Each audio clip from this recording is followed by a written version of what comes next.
Dr. Eric Kelly III and a host of phenomenal speakers from all around the globe for this 7-day virtual event that you don't want to miss. The mission of the Black Business Expo is to raise scholarship money from kids all the way from high school all the way from college. The Black Business Olympics is one of the largest Black business showcases in the world. It is an opportunity for businesses and companies to showcase their businesses globally. We are going to be giving away laptops up to $5,000 away to students. Again, I'm Olivia Appleberry, the founder of 2 Cents Finance and one of the speakers for the expo. I am so excited to see you there. For more info, go to www.blackbusinessexpousa.com or call 919-308-9090 and hope to see you there. I am Black business. From the moment I wake until the time I sleep. Yes, I am Black business.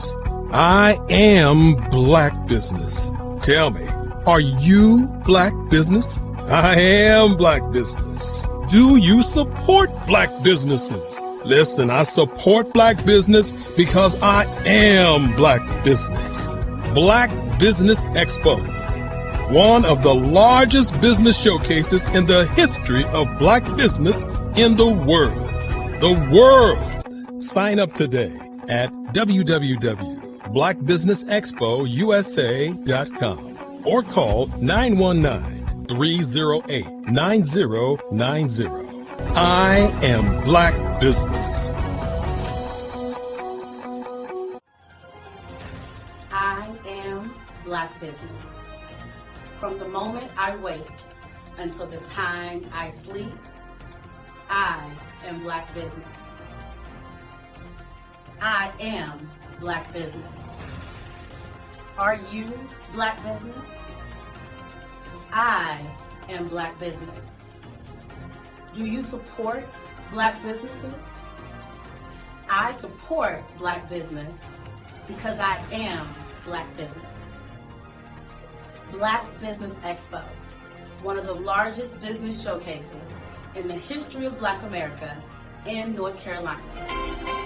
Join Dr. Eric Kelly III and a host of phenomenal speakers from all around the globe for this 7-day virtual event that you don't want to miss. The mission of the Black Business Expo is to raise scholarship money from kids all the way from high school all the way from college. The Black Business Olympics is one of the largest Black business showcases in the world. It is an opportunity for businesses and companies to showcase their businesses globally. We are going to be giving away laptops up to $5,000 away to students. Again, I'm Olivia Appleberry, the founder of 2 Cents Finance and one of the speakers for the expo. I am so excited to see you there. For more info, go to www.blackbusinessexpousa.com or call 919-308-9090 and hope to see you there.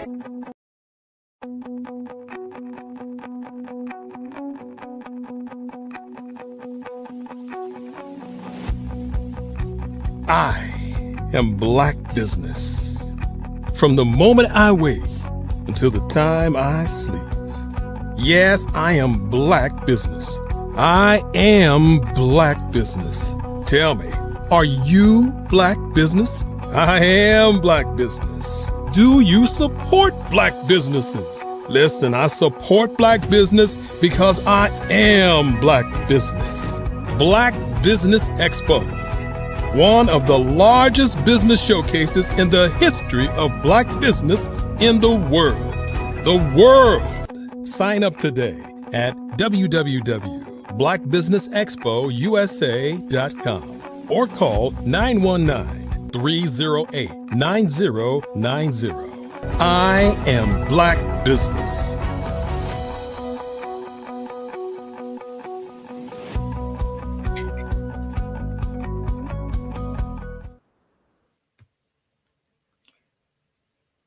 Good day, business owners, entrepreneurs, thought leaders, and corporations. Welcome to the Black Business Network. My name is Jamila Burrell. I am your business moderator for this session of the Black Business Network. The Black Business Network is a 24-hour business network showcasing Black businesses, business owners, entrepreneurs, and thought leaders worldwide. We have speakers from North Carolina, London, Singapore, Africa, Japan, and cities all over the United States. The Black Business Network is a global community sharing business knowledge to empower, inspire, and out businesses. Today, we will be having a world premiere of Dr. Eric Kelly film.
Hi, I'm Eric Kelly III, and today I'd like to introduce you to my art.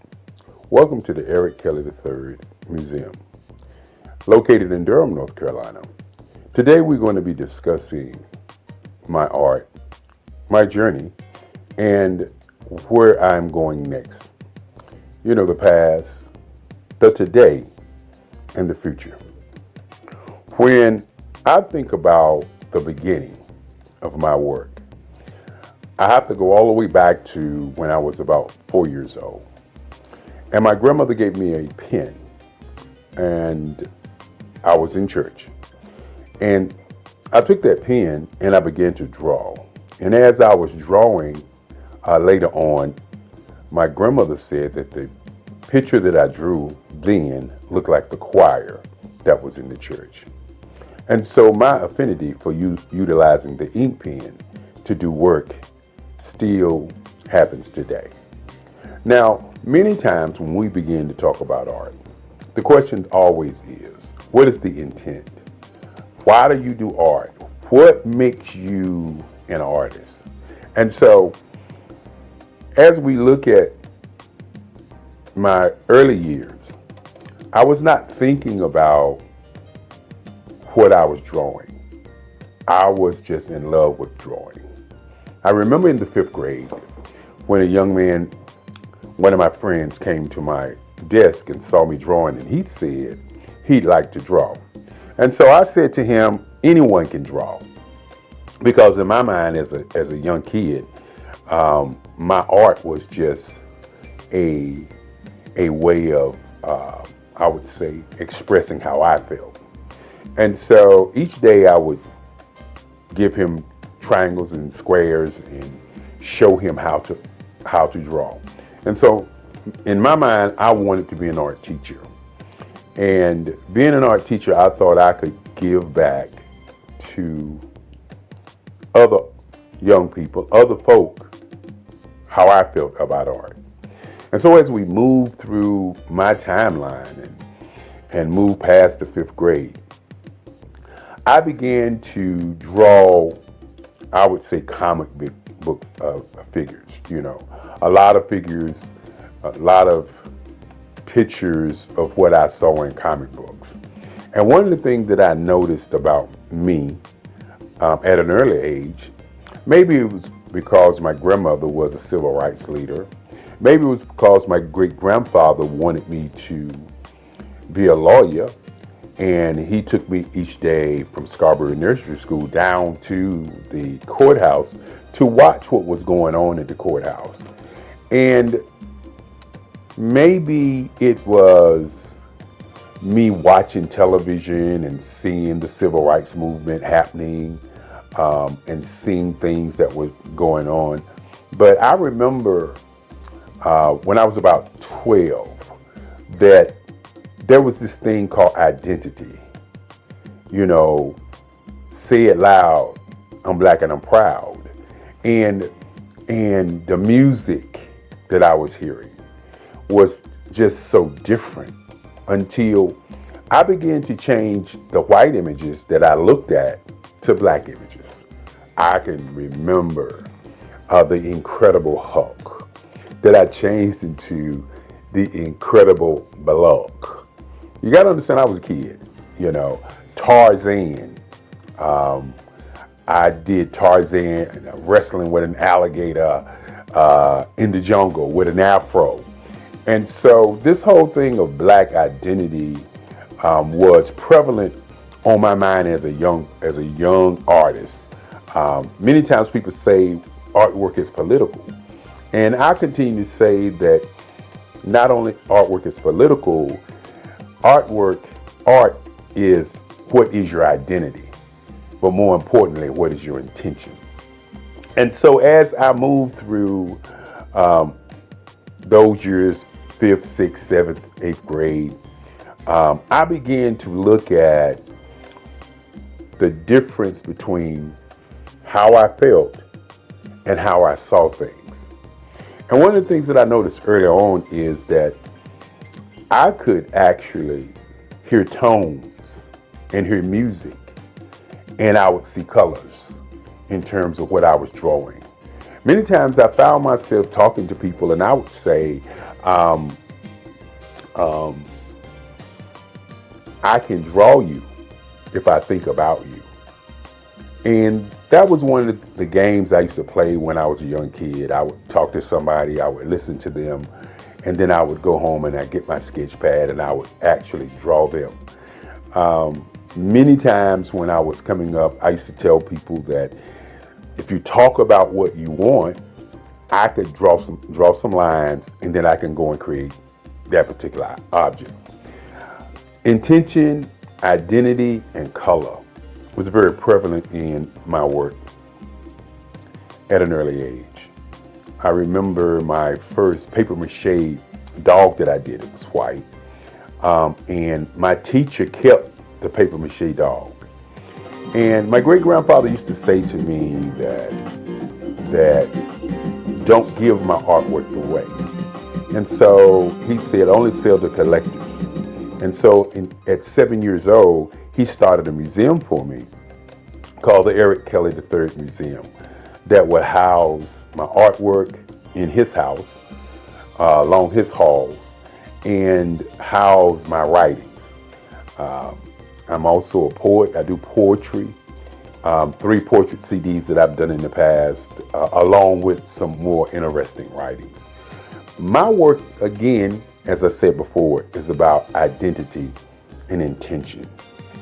When you think about colors, and we will see some of those pieces later on, but the colors and portraiture that I've moved into, very, very important. Initially, I was doing a lot of figuration, and that figuration was a lot of history pieces. Now, fortunate for many artists, they have what I would say some guidance, some leadership. when I was growing up, once I got to the 12th grade, three of my teachers, Sandra Dowd, Miss Corbett, and Miss Cousins, pulled me into the teacher's lounge. And my art teacher, Sandra Dowd, said to me that I was cheating the world because I was not doing enough art. And she said each day that she give out a project, that I would come in the day of the project and do the best piece in the school. And I used to think about that because I wasn't really aware in terms of my art. I just was doing art. And so my English teacher said that, well, this year you're not going to graduate. And my history teacher says, that is correct, you're not going to graduate. And so you got to understand, back in those days, graduation, senior year was very important. And so what I did was I said to them, y'all can't do that. And they said, yes, we can, because we control your grades. And so I sat there and I listened to them as they began to tell me what they wanted me to do my senior year so that I could do more art. And many times when you have people that come into your life and say they want you to do something and you have your own mission and ideas of what you want to do, sometimes you just, don't do it. But in those days, I was the guy who was very popular in high school. So I thought to myself, this is only a challenge. And so each morning, I would draw for my English class, the Macbeth, the Odyssey. For my history class, which was a black history class, I would draw about the transatlantic slave trade, great African Americans who went on before, like Crispus Attucks, Martin Luther King, Marcus Mosiah Garvey, Malcolm X. And these are the kind of pictures that I was drawing. They were historical figures. And I found myself doing the work late at night and bringing those pieces to high school and give them to the teachers the day of. And I think those teachers thought that by me doing the work that I was doing, that I was giving the work to them. But as I said before, my great-grandfather said, don't give your work away. Always sell your work for what it's worth. And more importantly, sell to collectors. And so the Eric Kelly Museum has been a private museum only selling to collectors. And so when the end of the year came, I had drawn enough work to fill a whole hallway in the high school. And as I said before, I started out doing figuration and doing historical pieces. And I hadn't yet started thinking about what my intent was going to be. Why was I doing the work? I was doing the work because I was asked, not because there was this urge deep down inside saying, I'm going to draw all of this work. And so at the end of the year, I received the Links Best Artist in the State. And this is what has propelled me to become the artist I am today. I looked at the art award that I received and I thought about where did I want to go to college. And so I had letters coming to me. I was in the news, I was on television and all these great things. I had these things to happen. And so I had letters coming to my house to go to different schools. And my great-grandfather used to say there are 5 things that you need to think about as you live. He said, number 1 is to think. Number 2 is to sell something. Number 3 is to do research. Number 4 is to be relentless. Number 5 is to have energy in everything that you do. And so I started on my quest for understanding that art was going to be what I wanted to do. And so I did research on the schools in Durham, North Carolina.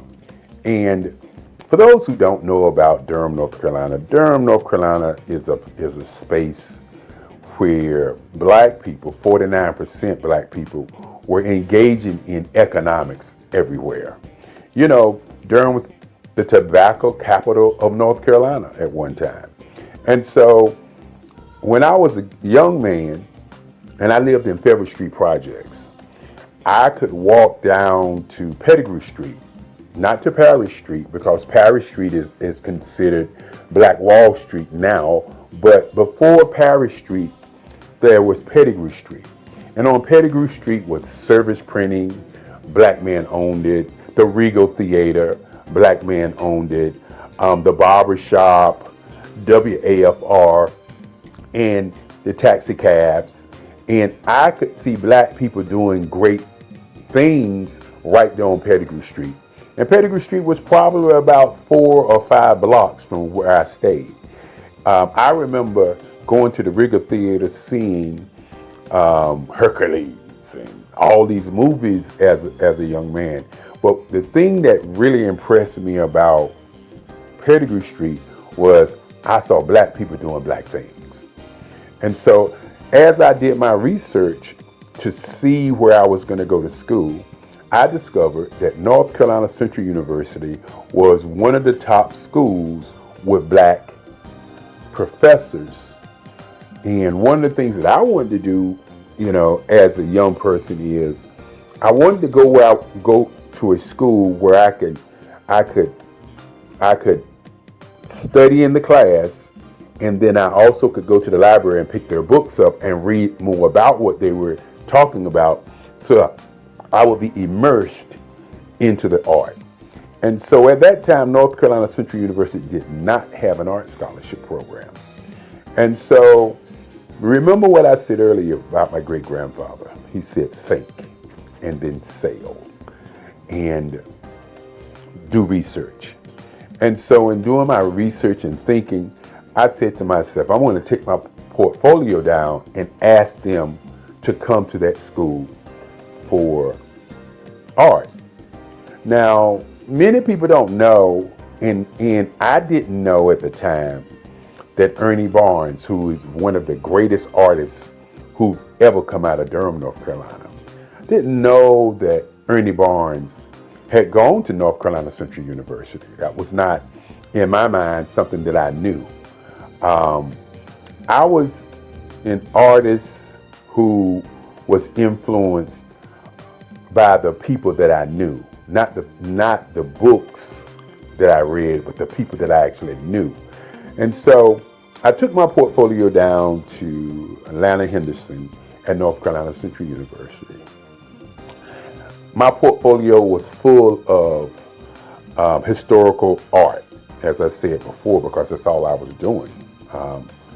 Many times you hear the idea that all art is political art.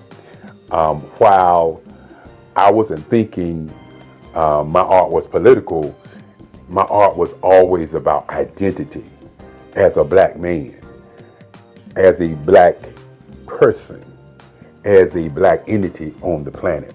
And so I left my portfolio with Dr. Henderson, and a week passed, and they sent me a letter offering me an art scholarship at North Carolina Central University.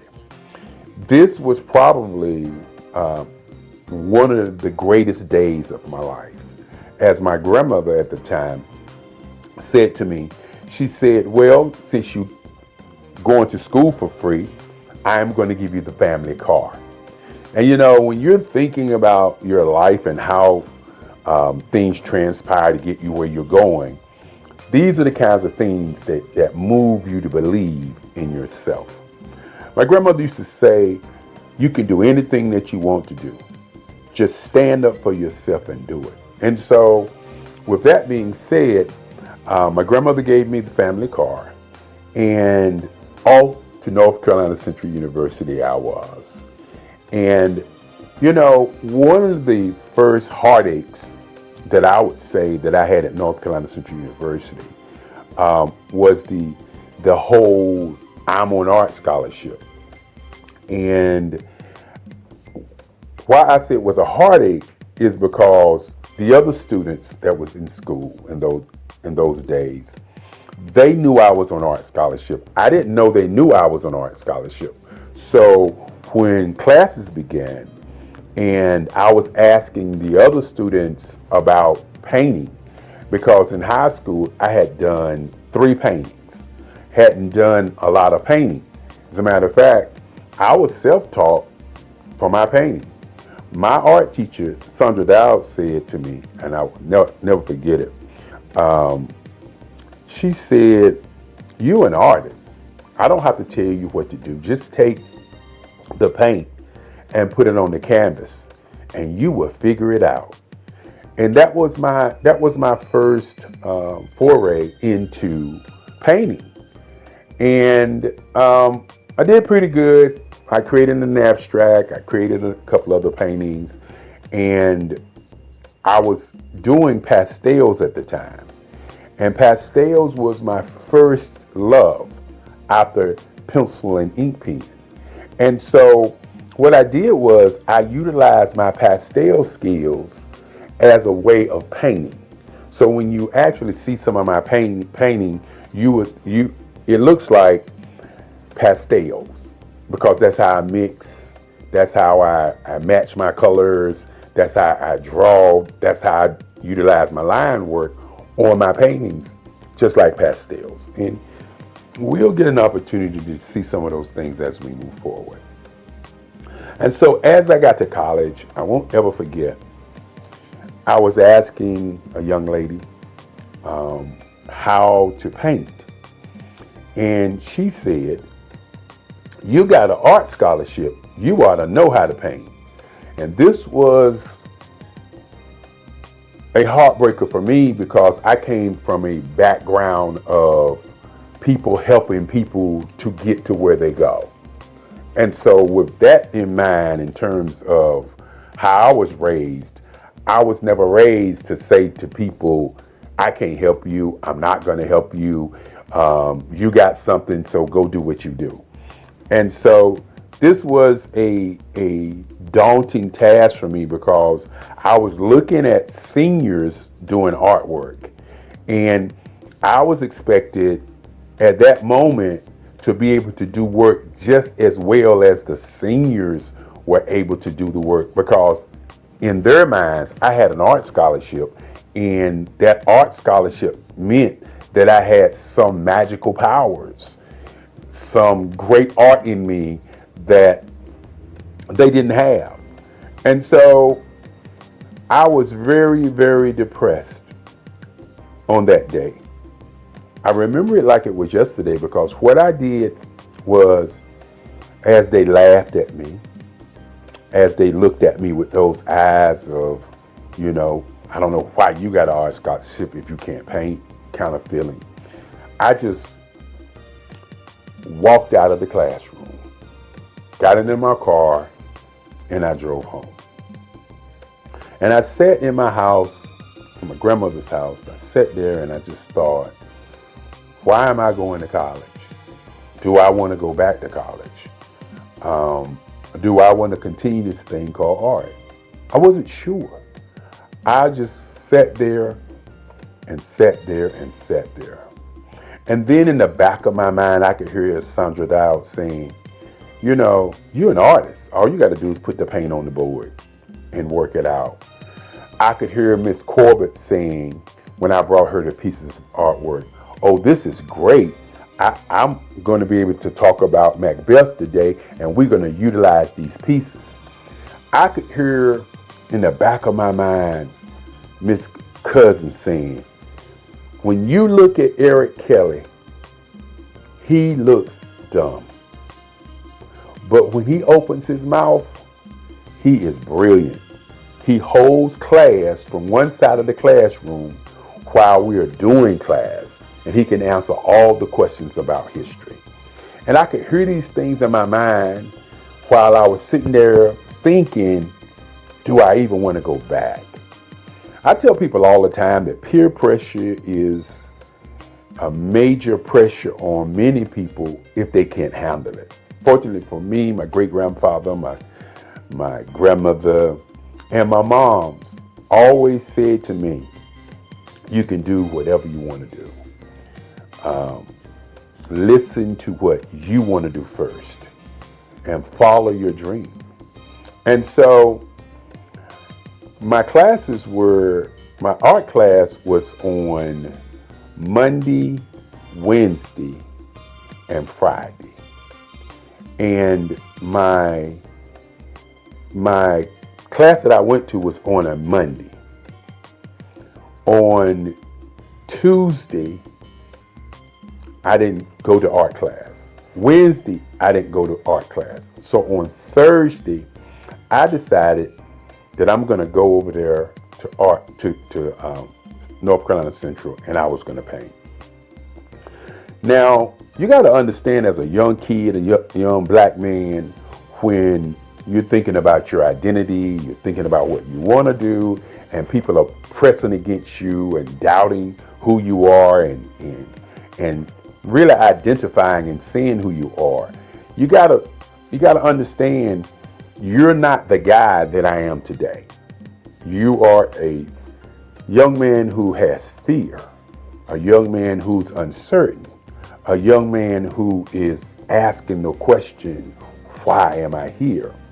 And so on that Thursday, I went to the art department at 4:00 when I knew most of the students were not there. And I went to my board and I pulled out my paints and I started painting. And I just kept painting. And I just kept painting. And I continued to paint. I was working it out, trying to figure out what in the world was I doing. And I remember when I got to the art department and I thought about what I wanted to paint. And I painted a piece that if people saw it today, they probably would say that it's racist. If people saw it today, they would probably say, what was he thinking? What was his intent?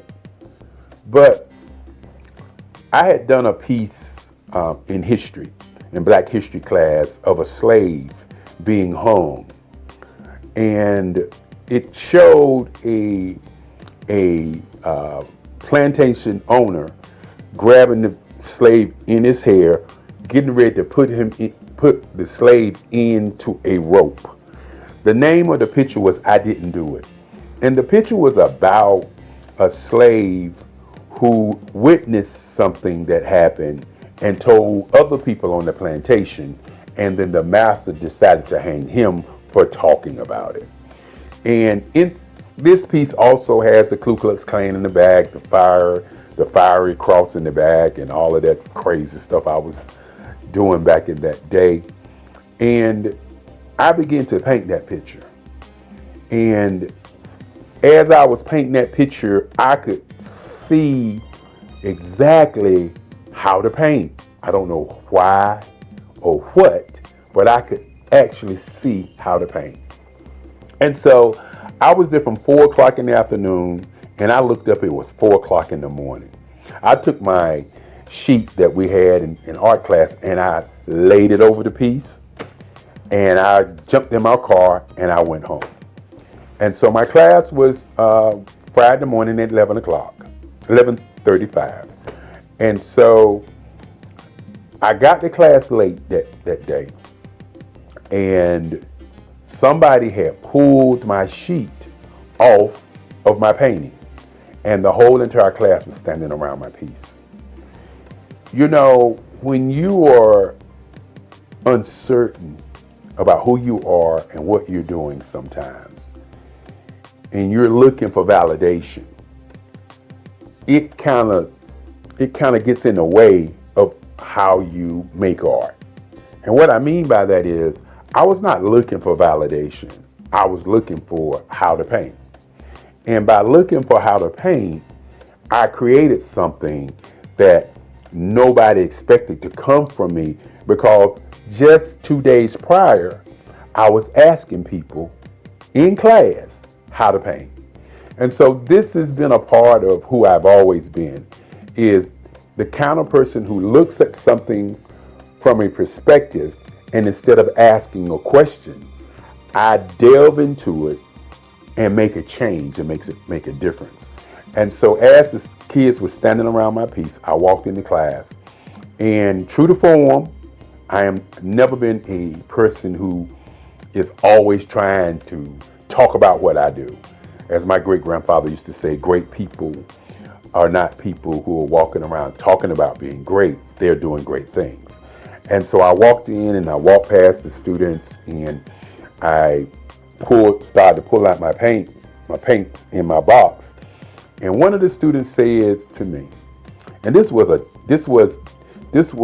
a moment in my life when I really realized that I didn't need validation from people in me making my art. I just needed to continue making art. One person said, "That's not yours. What are you doing?" And I turned and I looked at the student, most of us seniors, and I said, "It is mine." I said to them, I worked on it from 4 o'clock until 4 o'clock yesterday morning. And then one of the students just said, "I just can't believe it." And I just turned and began to work on my work. This has been what's happened to me in art all my life.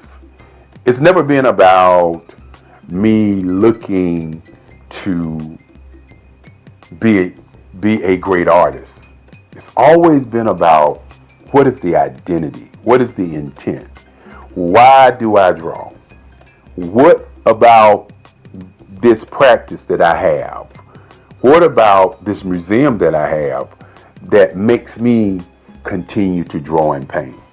And so in college, it was very, very interesting after that time as I created my first piece. And then all of a sudden, the other students start asking me questions about how I did it. And that was more important to me than anything else. Not that I did it, but being asked how. And as I said before, I utilize my artwork or utilize my painting as I was doing pastels. Pastels was my first love. And once I got to college, I had to begin to think about what my identity, what I was going to do in art. Was I going to be doing figuration? Was I going to be doing scenes? What was I really going to do? And I remember Carlisle, who was one of my teachers. And Mr. Carlisle, I remember Mr. Carlisle. And Mr. Carlisle was a teacher, an art teacher, who said to me, he liked the way I was doing large pieces. And that large pieces was something different from what the other students were doing. And so what I decided to do was to try to figure out what kind of artist I wanted to be. You know, I opened up talking about identity and intention. And I'm going to talk about power and color and emotions later. But what kind of artist was I going to be? And so Mr. Carlisle and Kennedy and some of the other teachers decided that they were going to take us art students to Washington, D.C. And taking us to Washington, D.C. to a art show by an art show curated called 200 Years of African American Art. And you have to understand that in those days, the information that we got was just so powerful. It was not information that we didn't look at the information, but we looked at the information and worked on analyzing why it existed. And so had an opportunity to go to Washington, D.C. There was over 85 pieces of artwork by different artists from all over the world. And that's when I first saw Aaron Douglas. I had known about Romeo Bearden. I had known about Ernie Barnes because Ernie Barnes came from Durham, North Carolina. And I knew about Ernie Barnes because of Good Times. And I knew about Ernie Barnes because he went to Hillside, that same high school that I went to. And many times when we were drawing as young kids, we would always get, you trying to draw like Ernie Barnes. That's Ernie Barnes. That kind of like Ernie Barnes. And so my mind was like, I didn't want to be a copy or a duplicate of any other artist, but I wanted to know what these other artists were doing and who they were. And then I ran across a man by the name of Charles White. And this is where my entire existence was shook. Because I believe that art is the expression of how one feels. And we walked into this big room.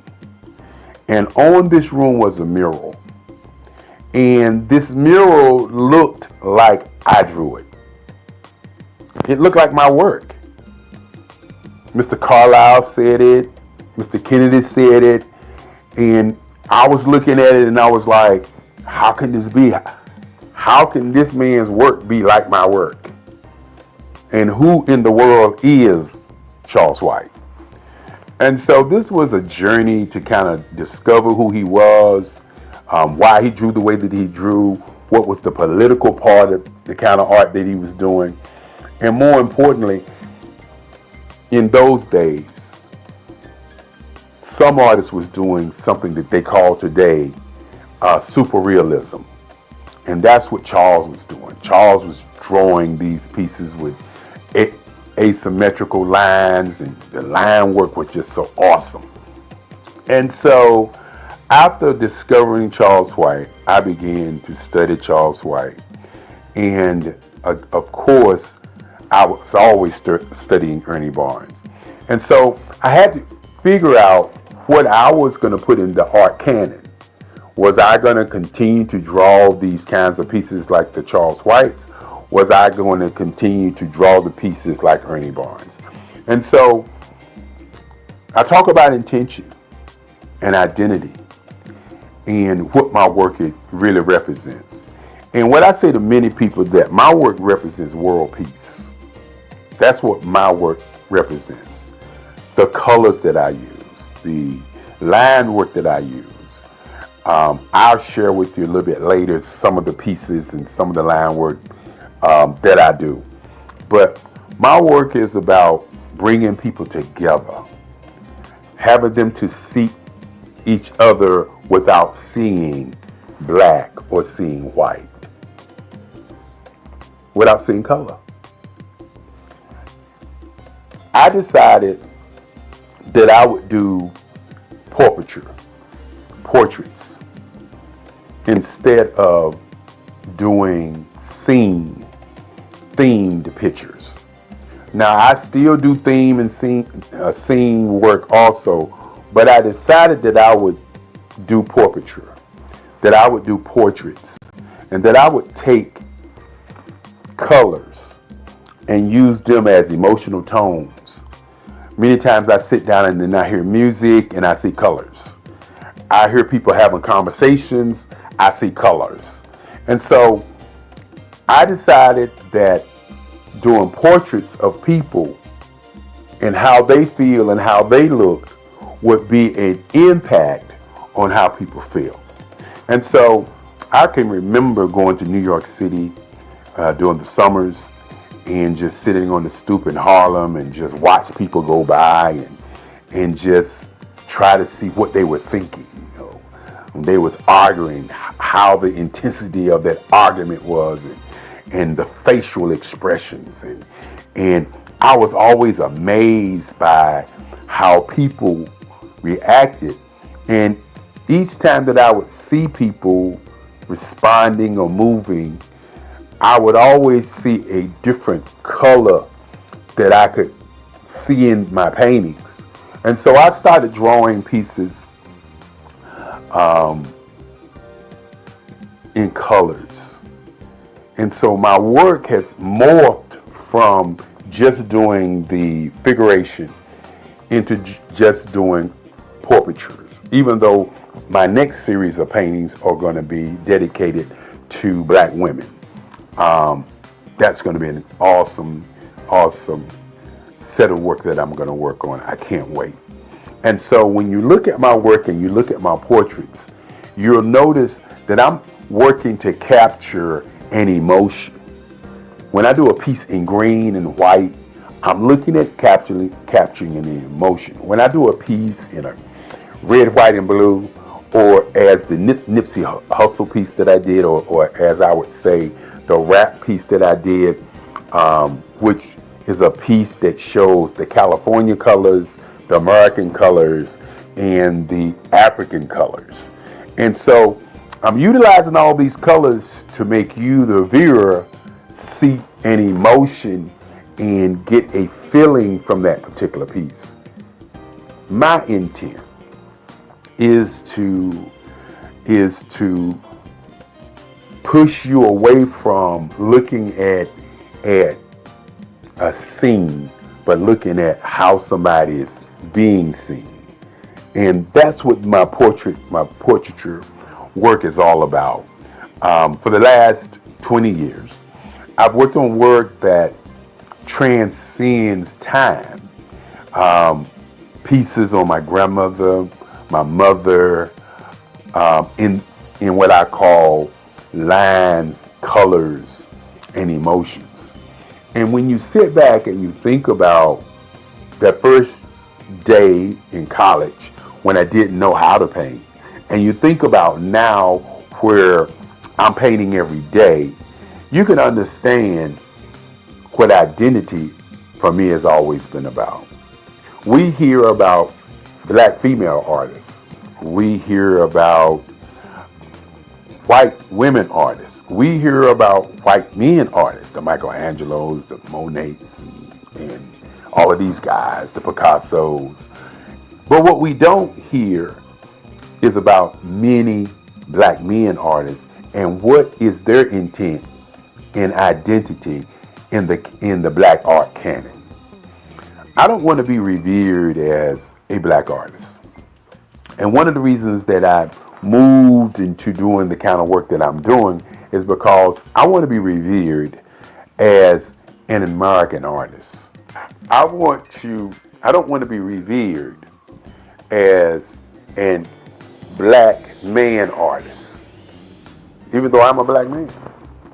I want to be revered as an artist that painted people, portraits in different colors to get emotions from the viewer.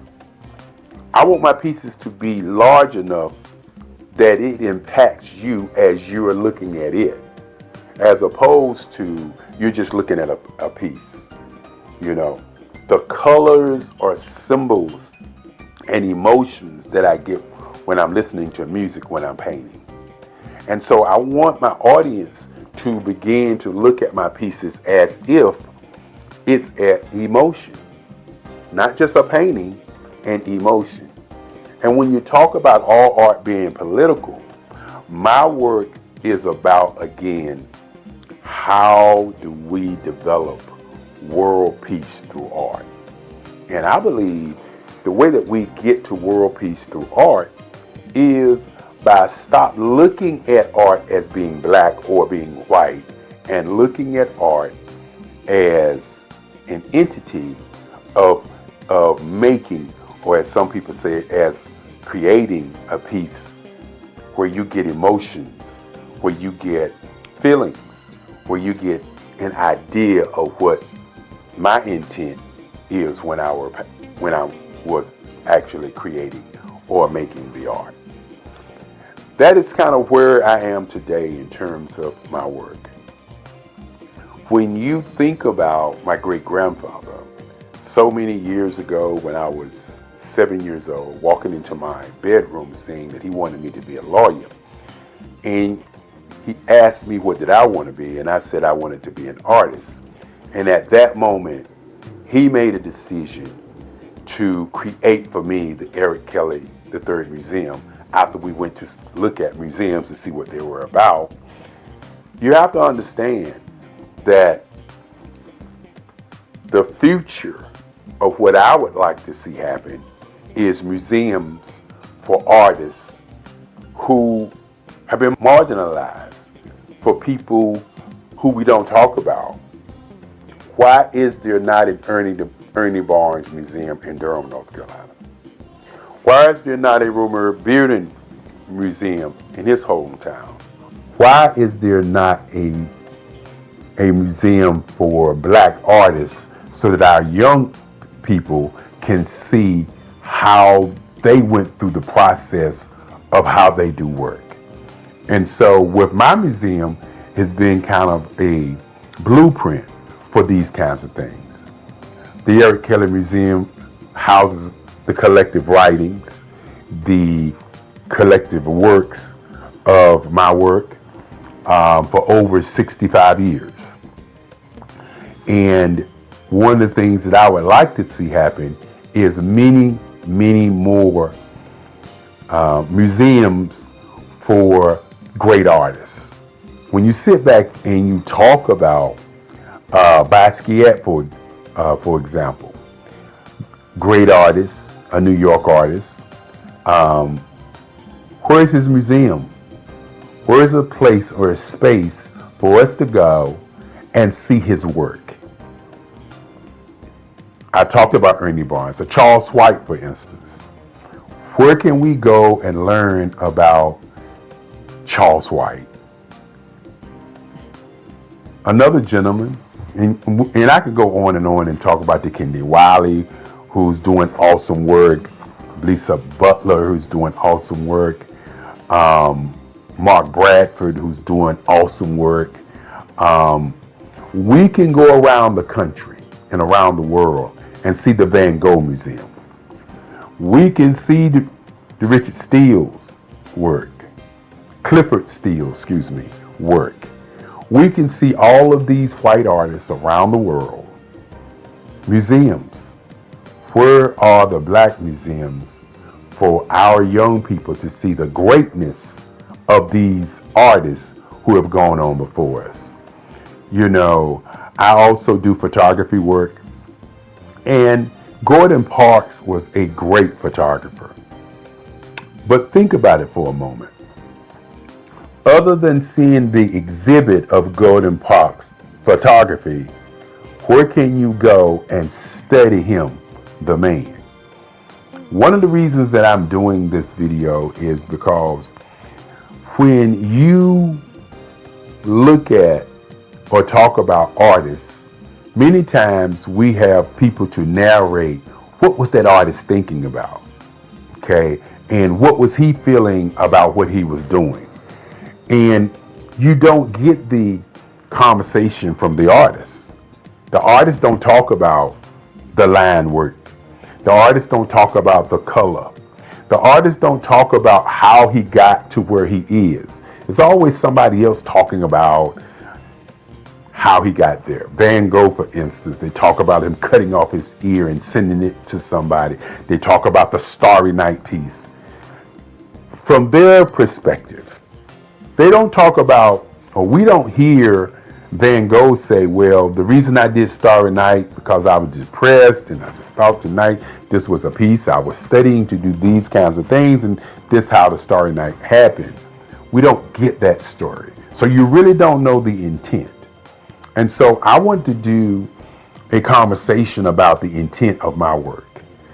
My portraits, my lines and my colors are put together in a way to pull from you an emotion of how you feel about people on the planet. My pieces are human landscapes.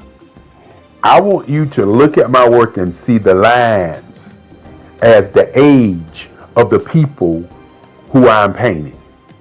When I talk about sitting in North Carolina on my stoop, or sitting in New York City, or going to Chicago, going to New Orleans, going to California and going to all these different places and watching people. I want you to understand that I'm watching people to see how they move, how they react, how they respond, what makes them them. And so when you see my work, you may see a piece and say, that looks like this person, or that looks like that person, or that looks like this woman or this man. Well, what I do is I watch people and then I create the feeling that I got from those people. So while my pieces may look like certain folk, in my mind, they are sending out a message of emotion, and feelings, and ideas, and presence. And that's my intent. My intent is not to just paint pictures and you like them. My intent is to pull something from you deep down. My pieces are spiritual. The lines sometimes remind you of African mask. The lines remind you of lights and darks. The lines remind you of energy, of hope and presence. That's why I do the work that I do. Now, I could easily do figurative work. I could easily do scenes, but I had to ask myself one question: how do I do something that's going to be different, that's going to stand the test of time and say Eric Kelly III was here, and this was his work, this was his style, this is what he was thinking as he did artwork. And so as you look at my work, my earlier pieces, as I said before, were historical pieces, historical places in time. And then you look at my work now, you'll notice that I've morphed into doing work that brings about that whole emotional feeling from you to the work. And that's where we are today.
Dr. Eric Kelly III and a host of phenomenal speakers from all around the globe for this 7-day virtual event that you don't want to miss.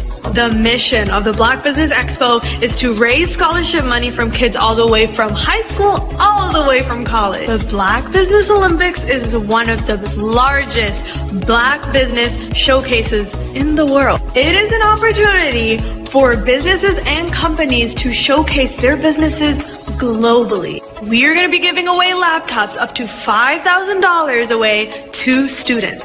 Again, I'm Olivia Appleberry, the founder of 2 Cents Finance and one of the speakers for the expo. I am so excited to see you there. For more info, go to www.blackbusinessexpousa.com or call 919-308-9090 and hope to see you there. I am black business. From the moment I wake until the time I sleep. Yes, I am black business. I am black business. Tell me, are you black business? I am black business. Do you support black businesses? Listen, I support black business because I am black business. Black Business Expo, one of the largest business showcases in the history of black business in the world. The world! Sign up today at www.blackbusinessexpousa.com or call 919-308-9090. I am black business. I am black business. From the moment I wake until the time I sleep, I am black business. I am black business. Are you black business? I am black business. Do you support black businesses? I support black business because I am black business. Black Business Expo, one of the largest business showcases in the history of Black America in North Carolina. Join Dr. Eric Kelly III and a host of phenomenal speakers from all around the globe for this 7-day virtual event that you don't want to miss. The mission of the Black Business Expo is to raise scholarship money from kids all the way from high school, all the way from college. The Black Business Olympics is one of the largest black business showcases in the world. It is an opportunity for businesses and companies to showcase their businesses globally. We are going to be giving away laptops up to $5,000 away to students. Again, I'm Olivia Appleberry, the founder of 2 Cents Finance and one of the speakers for the expo. I am so excited to see you there. For more info, go to www.blackbusinessexpousa.com or call 919-308-9090 and hope to see you there. I am black business. From the moment I wake until the time I sleep. Yes, I am black business.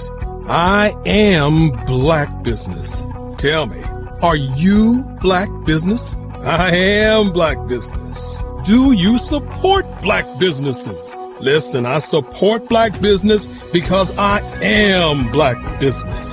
Black Business Expo, one of the largest business showcases in the history of black business in the world.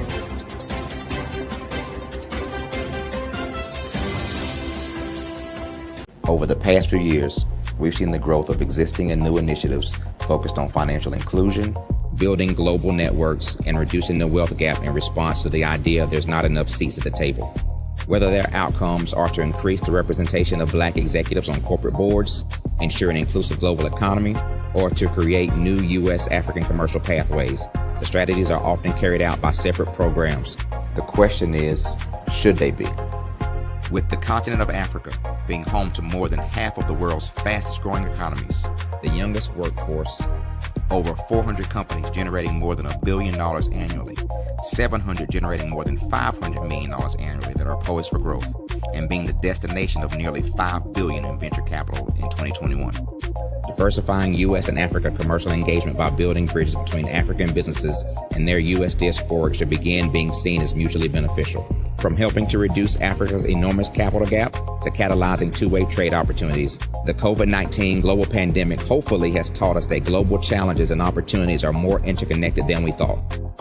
During the pandemic, African companies like Unicorn Flutterwave, insurance provider Reliance Health, ride-hailing app Yasir, and 54Gene, the continent's first bank of DNA on people of African descent, proved that when African companies have access to networks, capital, and information, they grow big, grow fast, and create solutions that are valuable to the world. This is why Be Direct was created. We are the first U.S.-based but African-centric board preparedness and board search company designed to connect U.S. Black talent and corporations to African businesses.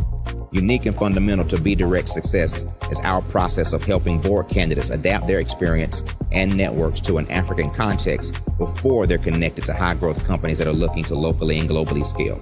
From our focus groups with African business execs and government leaders, we don't ignore the sentiment that business is easy, but people are hard. Having a pool of board candidates with hard-to-access networks and extensive experience across the business life cycle, including successfully raising capital, is table stakes for an initiative like this. So yes, we have that. But corporate or entrepreneurial success in the U.S. does not guarantee success in Africa. Developed alongside industry partners on the continent, our training program, Be Direct Prep, is designed to transpose their experience to create cultural comfort, understanding, and a commitment to helping businesses in Africa scale. Our board governance sessions are African, continental, and country-specific, integrated with cultural awareness and dexterity training, masterclasses led by African industry execs, and mentoring and coaching from African continental-based facilitators. But even more unique to Be Direct Prep, we cap off our training program with an immersion trip to help candidates that have not been to Africa before see and feel Africa's complexity and opportunity from African soil. We all know traditional network-based board placement has historically left a lot of us out of ever really being in the paid board pipeline. Our strategy supports the work of many great organizations that are successfully filling seats at U.S. board tables by creating more tables for those that are still left on the sideline. It's time to start seeing the role and value of U.S. Black talent and businesses on the continent of Africa differently. Old perceptions and habits limit economic inclusion. Let's transition Black talent and the African businesses they will support from the periphery of the global economy to its core. Living in a global lockdown, we all know now how fast local and global economies can change, and see the value of having businesses that hire, strengthen local value chains, and even grow globally. Status quo in any form holds back progress. We must democratize U.S.-Africa commercial engagement by socially and economically connecting cultures that have long been disconnected. It's time for Africa's U.S. diaspora to redefine their global value by helping African businesses scale continentally and globally.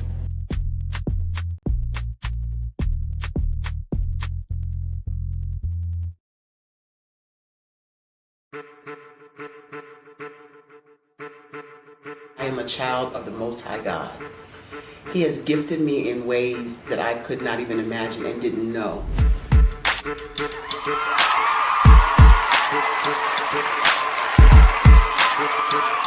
There was a time when I didn't know who I was. I listened to other people tell me who I should be, what I should do. I listened to people telling me that I should be a boutique owner, that I should be a construction manager, that I should be a laborer. Have you ever felt like you should do something else, be something else, go somewhere else, be wherever you wanted to be, and you felt like you were in a box? Anybody in the room? And you couldn't get out? Anybody in the room? And you kept trying to go and go and you couldn't get out? Anybody in the room? But let me tell you, you need to rock the box. Rock the box.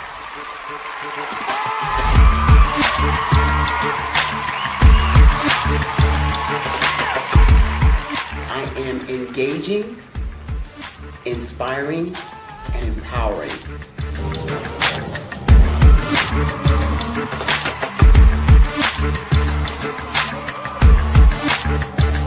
I would give you everything I know. Just by touching you, if I could, by osmosis, give you every single thing I've learned, I've gone through, I know I would. We know that's not possible, but as it is possible, I love to share information with people. Some of you out there, people have told you that you can't be, you can't have, you can't do.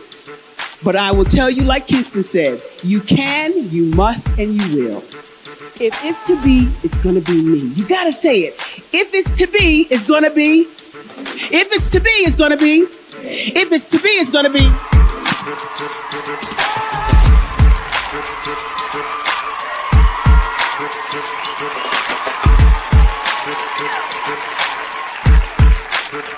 Barbara is because she believed what her mama said about her and not what other people told her. Every day you wake up, when you're in a situation, it's your choice whether it's an advantage or the disadvantage. She gained her confidence and her life, and now she is a testimony. If I can help you elevate yourself, then I feel like I'm elevating my own self as well. What you know and I know together can change the world.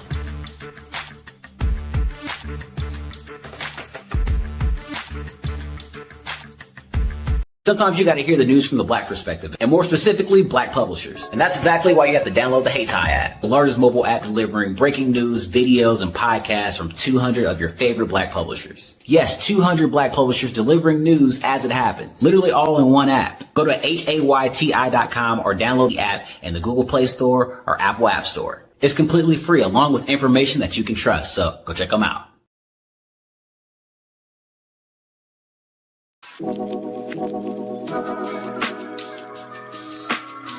The African company and the African CEO is making a conscious decision to bring on someone external to the continent versus bringing on someone who is from Ghana or Kenya or South Africa.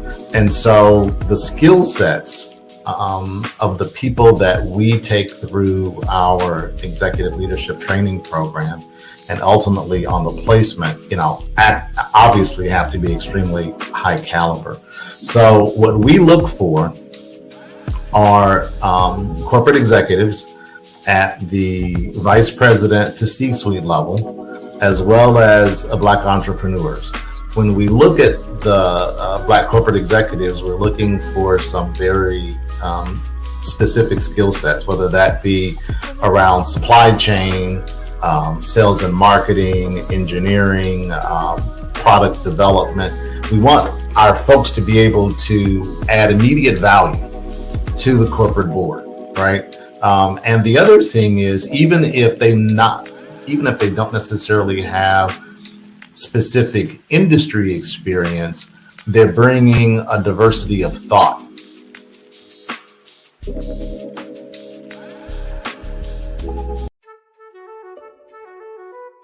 This is Dr. Arnold T. Petsworth. He's the owner of Petsworth Vet World, a veterinary clinic in Hopton, Connecticut. His patients include dog, cat, frog, fish, Goldie, dog, and this alpaca. Due to doctor-patient confidentiality, we can't tell you their names. Business at Vet World was steady, and then quarantine hit. Neighbors brought new four-legged friends into their homes.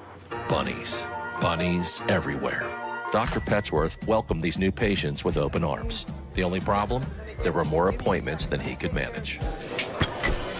That's when Dr. Petsworth turned to his American Express business card, which offers spending potential that's built for his changing business needs. He decided to hire a new assistant, Julio, and with spending power built for business purchases, he used his card to furnish a new exam room. Together, Dr. Petsworth, Julio, and American Express Business made sure all the pets of Hopton got the love and care they deserve. And everyone was happy. Get the card built for business by American Express. Hello, I'm Dr. Madeline Ann Lewis, President and CEO of the Executive Women's Success Institute. And my genius is helping women accelerate the path to success. I was blessed to have strong women in my life who encouraged, motivated, and pushed me to do my best and to never even think about giving up on my dreams. So I say to women, we must show up to rise up. We have talents and potential, but who will see them if we don't speak up and get noticed? I know that women are a tremendous resource on this planet, and there is nothing more fulfilling than helping a woman tap into her full potential. I do this because I want to be a part of helping as many women as I can to show up, to rise up. I do this because genius is common. Absolutely. So our coaching program help people that have the lack of time, that lack strategies, and lack the confidence to go after their dream life. So we help them implement tools. We help them implement, I love to leave the inherited lack of finances or the education behind finances. But it wasn't until I lost my firstborn, my only son, that life changed for me. And where I was going after it all, living the corporate life, hitting my 6-figure income and living in my dream house with my dream man, driving my dream car. Wow. I nearly lost it all. Wow. When I lost my son. And so I realized it only takes one financial catastrophe that can change your entire life. That's what made me start All New Beginnings. Because no matter what's going on in life, there's a new beginning. And because of that, we develop a program called Wise Minded. My little slogan is, don't just dream it, let's live it. If they want to connect with you or work with you, what is the best ways for them to be able to do that? Well, for my social media guru, you can connect with me on every single social media platform as Tanya T. Wallace.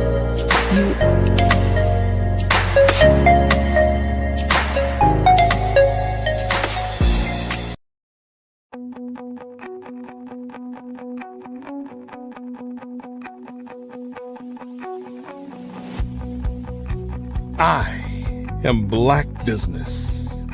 From the moment I wake until the time I sleep. Yes, I am Black business. I am Black business.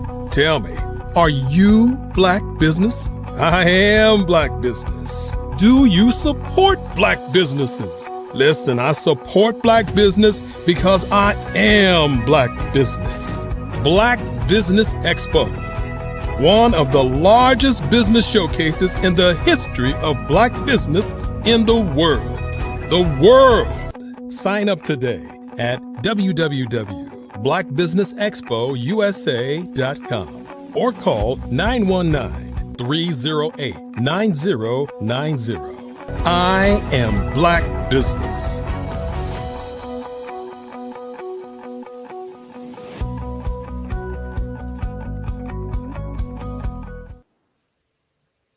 Good day, business owners, entrepreneurs, thought leaders, and corporations. Welcome to the Black Business Network. My name is Jamila Burrell. I am your business moderator for the session of the Black Business Network. The Black Business Network is a 24-hour business network showcasing Black businesses, business owners, entrepreneurs, and thought leaders worldwide. We have speakers from North Carolina, London, Singapore, Africa, Japan, and cities all over the United States.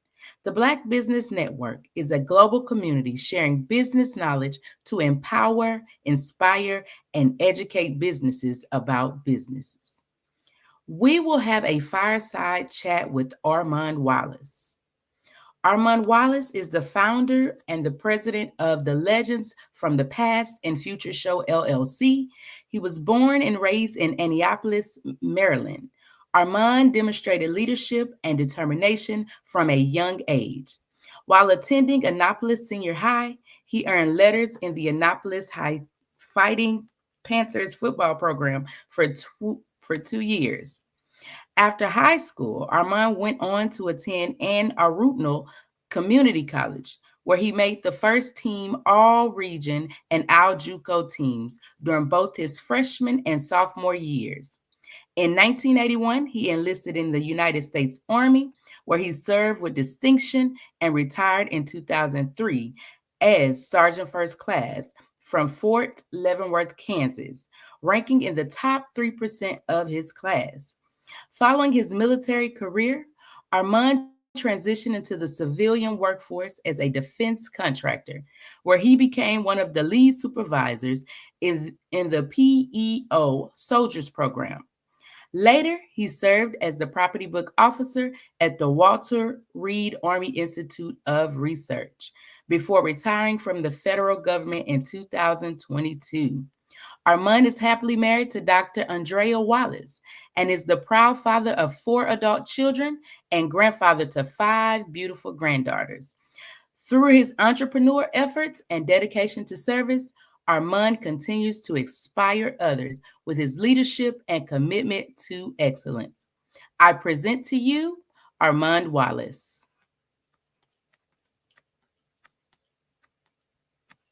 Good evening. How you doing, Miss Burrell? Good evening, Armand. How are you today? I am great. I am great. How about you? I am wonderful. I'm so excited to be talking to you. I have questions for you. Are you ready? I think I can do this. Let's do it. All right, we're going to do it. My first question for you is, what was it like growing up in Annapolis, Maryland, and how did it shape you as a person? Well, you know, Annapolis, it was just great. You know, the whole city was together. You know, when they say it takes a village to raise a child, everybody had their hand in raising me, my brothers, my cousins, my nephew, everybody. You know, it was the everything was just perfect, just perfect. So the neighborhood was really the neighborhood and not the hood. It was a neighborhood, not the hood. Absolutely. Absolutely. That is so awesome. That's awesome. Now, how did your time playing football in high school influence your leadership skills and work ethic? So the coaches that I played under was just excellent. You know, they shaped us into becoming men, young men, and not just athletes. Young men to be able to cope on the outside when we're not playing football, and students in the classroom. So I have to give a lot to my coaches that I played under. Now, what is something or a key takeaway that you can remember one of your coaches giving you growing up? Well, my high school coach, I never forget him. You know, he has since died and went home to be with God. But I actually played hooky for my class, and I was a senior. And this particular day was our homecoming. So one of the teacher who class I hooked approached my coach and said, you know, mom wasn't in class today. And he approached me and he said, you know, you told me you didn't have a class. I know that you had a class and you hooked from it, but the lesson that he taught me, it was homecoming, my last game of my Annapolis High career, and I didn't get in until 2 seconds left in the game. You know, that was huge. That was huge. 2 seconds left. 2 seconds left in the game. It's when he put me in the game, senior year and homecoming, and I was a starter. And you thought you was gonna show out, huh? Because you skipped. Hey, look, I thought I had it. You know, little did I know that my teacher would approach my coach. You know, but those are the type teachers we had in Annapolis High School. You know, they took our education serious and helped us to take our education serious while going through Annapolis High. I like that he held you accountable for what was going on, because a lot of times we want to skip or we want to miss out on the things that's going on. So I like that he held him accountable. That's a big word. A lot of times we do things and we don't think that we're going to get caught, or we don't think that anybody sees us, but someone is always watching. Someone is always there seeing, what are you doing? What are you doing with your tools? What are you doing with your gift? What are you doing with your passion? So it's very important that we watch what we do. We watch what we say. We watch how we act, because someone will always be there saying, well, did you do this right? Or they might not even ask you. They might just be on the back burner, telling other people, oh, no, that person's not a person of their word, or that person is not a person of character. So it's very important to hold yourself accountable, to hold those people around you accountable. If you see them doing something that's not right, or you see them doing something that is not of good character or that is not of order, it's good to hold all your parties around you accountable. So I love that about his coach, that he held him accountable, that he wasn't afraid to hold him accountable. So that's awesome, awesome, awesome. Now, what inspired you to pursue a career in the military after high school? Well,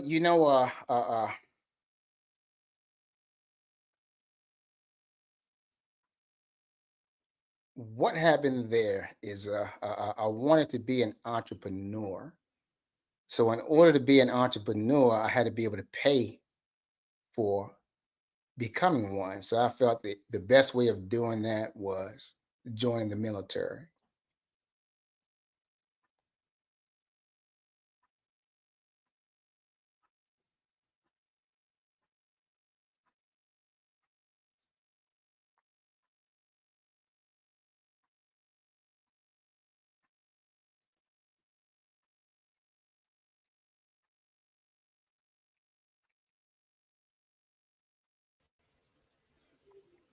Yes, yes, sir. You were saying that you needed money for entrepreneurship. Yes, I did. So I felt the way to do that was to join the military. At that time, I wasn't really doing much of anything, and I knew that I had ambition. And the only way to finance my ambition was to join the Army. I joined the Army with the intent of staying in for 4 years. However, I lasted 22 years. But what that did, it helped me to learn. It helped me to learn financial steps. It helped me to learn the W-4 system. It helped me to learn how to save. And once I got out, I was ready to start my own business. Wow. Wow. Now, what were some of the most challenging aspects of your military career?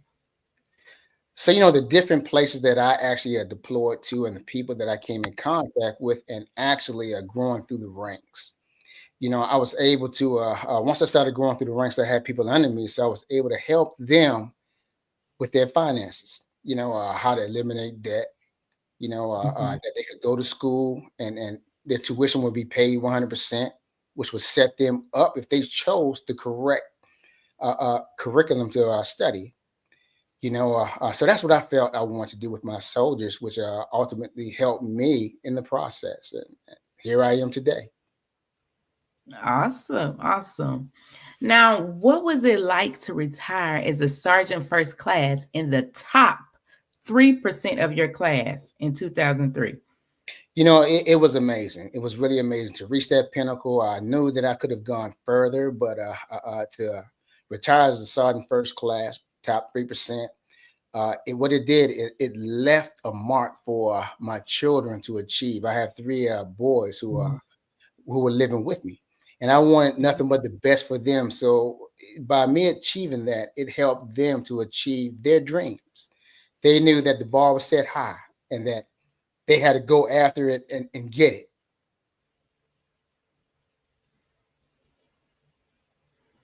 That's good. Set the bar high. Now, when you first went in the military, did you plan to be in the top 3%, or were you just going in like, I just need money to be an entrepreneur? Did you have a plan to be in the top 3%? No, I did not. I did not at all. I knew that I wanted to be an entrepreneur, so it was just about the money. But at that time, things were going so well. I had no other choice but to continue on with it.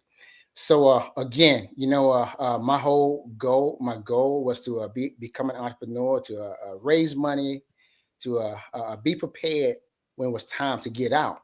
Little did I know that I would be getting married and have three children, which changed the dynamics of things. Yeah. Yeah, that's a big change in dynamics, huh? Absolutely, it is. It is. It really is. Yes, it is. But it really helps shape you and mold you and becoming the leader that you are. And it helps you when you stand in front of people and try to teach them different things. I just love it, and that's the reason why I think what I'm doing today has become so successful. Yes, yes. Now, can you share a defining moment from your time at Fort Leavenworth that has had a lasting impact on you? Yeah, I think the thing that has a lasting impact on me was the soldiers who were under me that looked up to me for guidance and direction, and to be able to lead them, shape them from being young men, from young studs into capable young adults. And that's what it was all about. That's leadership. Influencing them without having to tell them what to do and when to do it. That's what it was all about. That was my Now, defining. how does it? Yes, sir. I'm listening. That was my defining moment. Just building and molding young men.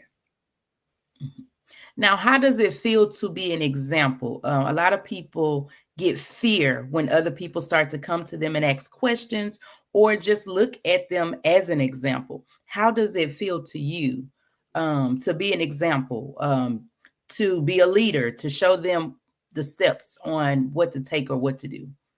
Well, one thing about a lot of Black people, a lot of us, right? We keep information to ourselves instead of sharing it with others so they can excel. I was never that type. I always believed in sharing how to become successful. I made it as far as Sergeant First Class United States Army. I wanted my soldiers to become greater than a Sergeant First Class, more. And that transferred into my business. Instead of holding on to information, I believe in sharing information. My podcast. My podcast is another podcast in Annapolis, and we have at this time 35,000 subscribers. The other podcast was started using the software first before I did, only have maybe 173 subscribers. But I guess pride is holding them back to approach me on how to become successful like that, where I just had an event on Saturday and I invited them to stream live at that event. So I'm trying to bring them in on my coattails, whether they realize it or not, because there's enough for everybody out there. I believe that we all can eat, and it just doesn't have to be one person. So I'm very proud. I'm proud of what this podcast is doing, how it's touching people, how it's shaping the community, the success that we had this past Saturday night at our thank you event. The sky's the limit. And little did I know, I didn't expect for us to be communicating with each other today. But that's how God works, and I appreciate that. I really appreciate the fact that by my success and me helping and shaping the community is being known and seen. And I'm really grateful for that. That is so awesome. I like that you don't keep information to yourself. No. And you turn around and you reach to other people, and you're a key to a door for them. Yes. And so I really like that about you. Now, as far as you being in the military and you having all these different type of jobs, what was the transition like coming from military to civilian life? What was the transition like? That was tough. That was tough because, we in the military, you work off of a training calendar and everything is precise and time management. The littlest things used to bother me from military to civilian because I felt civilian was just unorganized. The little thing like not having a parking spot used to bother me. So it was a difficult transition at that time. I tried to get back on active duty from civilian life, but as time goes on or went on, I started slowly making my adjustment to that particular life. I can imagine that, having everything set up in the military world and you come, it's like everything is it just seems like everything is everywhere. Everywhere, it's just unbelievable. It's tough. Just like the same thing when it came to retiring from the federal government. Not having anything to do, trying to find something to do. So what do? I start a podcast, to keep myself busy. So it's tough. It's not easy, but you fall into a groove and everything starts to fall in place. And when you see the impact that you're having, again, I can say this: Saturday night at the event, people were coming to me wanting to donate because they see what I'm doing for our Black community, how I'm actually giving honor to a lot of people who weren't given the honor that they deserve, and really recognizing the city of Annapolis. Back then we didn't have social media. We didn't have ways of really being seen out there. Today, we have the internet, we have Facebook, Instagram, we have podcasts, we have different mechanisms where we can actually share the accomplishments that were made. So a lot of people that weren't recognized and noted back in the day, guess what? I'm giving them their notoriety, and it's working out. As I stated, the numbers that I look at my analytics daily, and it's daily going up. It's increasing, and that's what it's all about. That's what it's all about. Now, how did your work with the federal government shape your perspective on service and leadership? So, you meet different people in different places. In the federal government, the bond that I made, and I kept it military. I worked federal government at a Walter Reed Army Institute of Research where soldiers were. So that helped me to go to different locations like Kenya, Africa. I got a chance to see how they lived in Kenya, Africa. And it gave me the humbling experience to where I could come back and share with my kids, you have it good. It's not tough on you here, in the city of Annapolis, compared to how they living in Kenya, Africa. So, I have friends over in Kenya, Africa that I stay in touch with, and I plan to go back again someday. So that helped shape me to know that there's more that need to be done here in my city. And that's what I'm trying to do, Now, what do you feel that your purpose is? My purpose, I can tell you this, all right, and this is the reason behind the podcast. There were two specific instances that I had with death. Okay, I had an accident on the busiest beltway, 495 in Maryland, where a car came down the wrong direction on 495. And my avoidance of trying to avoid it, I crashed into a wall, breaking the femur. Now, the blessing behind that, it didn't hit the major artery that would cause me to bleed out. And that particular day, the traffic was slow. That didn't cause me to get wiped out. So I just went across and crashed into a wall.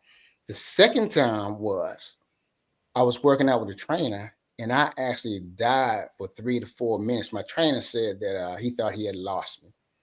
So I had to find out what my purpose was. My purpose was to recognize the people who had impacts on the city of Annapolis, both athletically and within the community. We had some great people that came through Annapolis, but as I stated earlier, they weren't being recognized because we didn't have social media.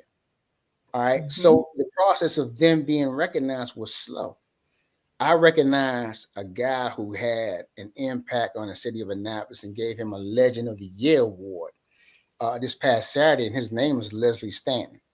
He has done so much for the community, and he was deserving of that award. I also honored a young lady who's a Grammy-nominated Emmy winner, Paris Lane. She's a singer and an actress, and was never once recognized for her talents in the city of Annapolis. But guess what?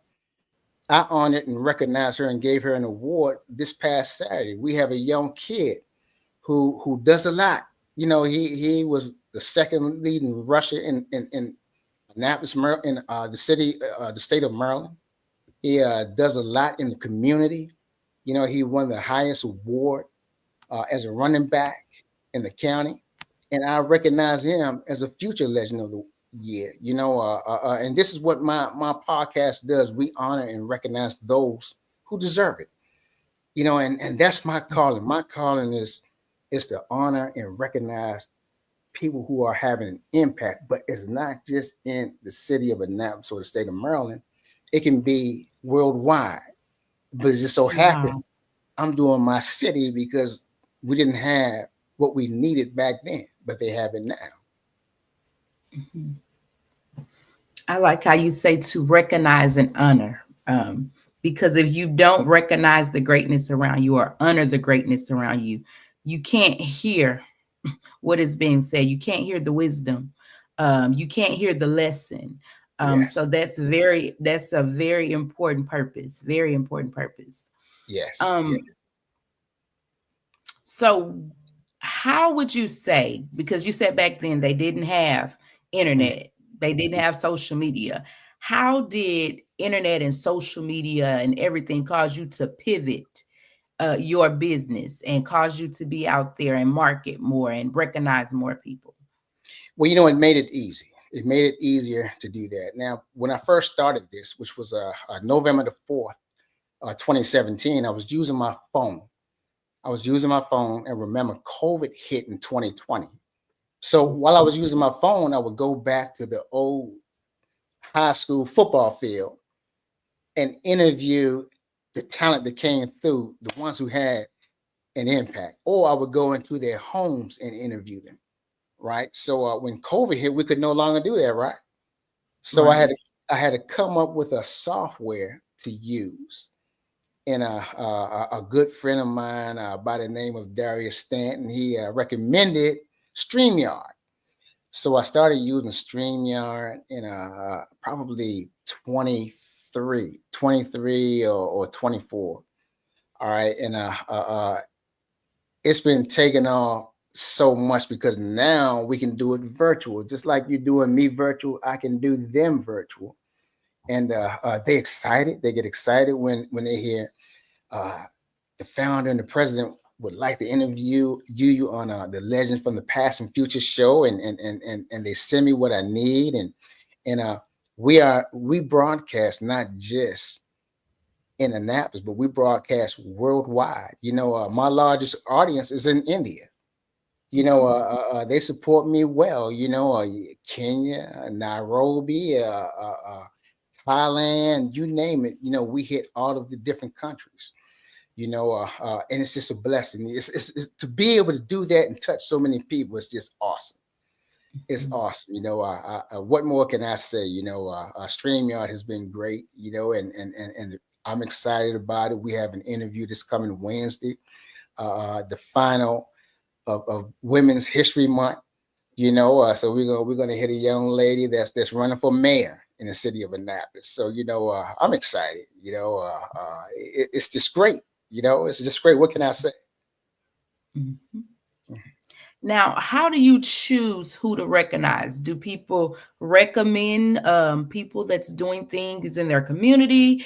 Do you look at a newspaper? How do you find the people to go on your show, or just the people to recognize? So you know that's a very good question. You know, a lot of people, what they do is I'm open to people sharing who they would like to have on the show. You know, and there are people that I know who really stood out that I would actually communicate with now. As far as the actual annual yearly award, this year I actually picked the ones who I felt deserved. But we're gonna create a board, and the board members will be tasked with coming up with a system to figure out who will be the male legend of the year, who will be the female legend of the year, and who will be the future legend of the year. You know, to me, it's exciting. I'm gonna pull myself out of the equation of choosing, but I will override if I have to, if need to. But I'm gonna let the board do what they have to do. Now, do you choose people every month?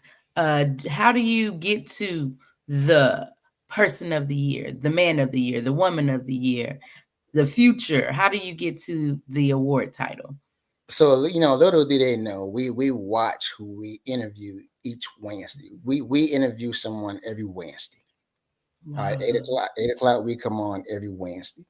So we keep tabs on what they do throughout the year. They don't know that, but I do, and my team. I have 4 people on my team: Miss Ayana Moo Young, Roger L. Parker Jr., Miss Jeannie Day, and this last one is she's a intern. She's in her senior year at Frostburg State University.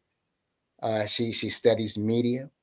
And she was recommended to me as an intern. I asked her right before the event, Miss Deja, do you still want to be recognized as an intern? She said, no.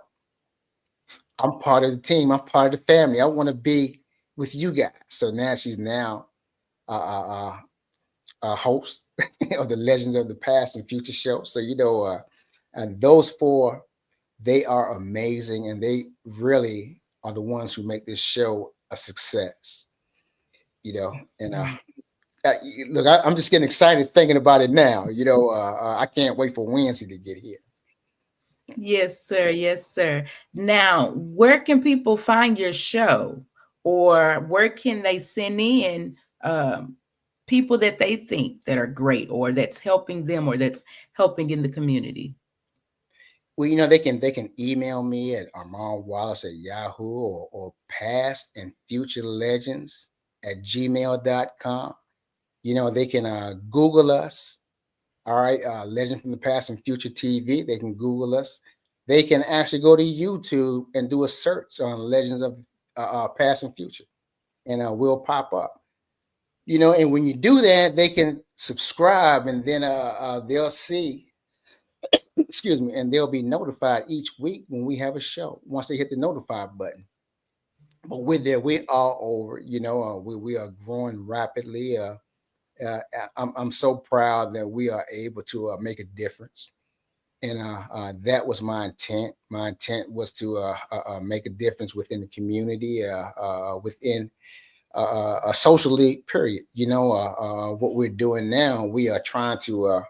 The purpose behind the event that we had Saturday was to raise funds to pass out scholarship/internships, as well as to continue keeping the show going. So we did pretty good monetarily that night, where we're going to be giving out some scholars, or we may be able to pay, give a student some money. So it's tough when you're in college to live. Other than the cafeteria, you need stuff to live off of, right? So we want to be able to supply that monetarily. So it's going good, and we're pretty much reaching what we set out to reach, and the sky's the limit, right? Yes, yes, yes.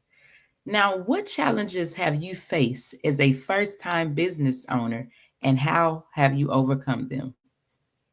So honestly, it's will we be able to finance this?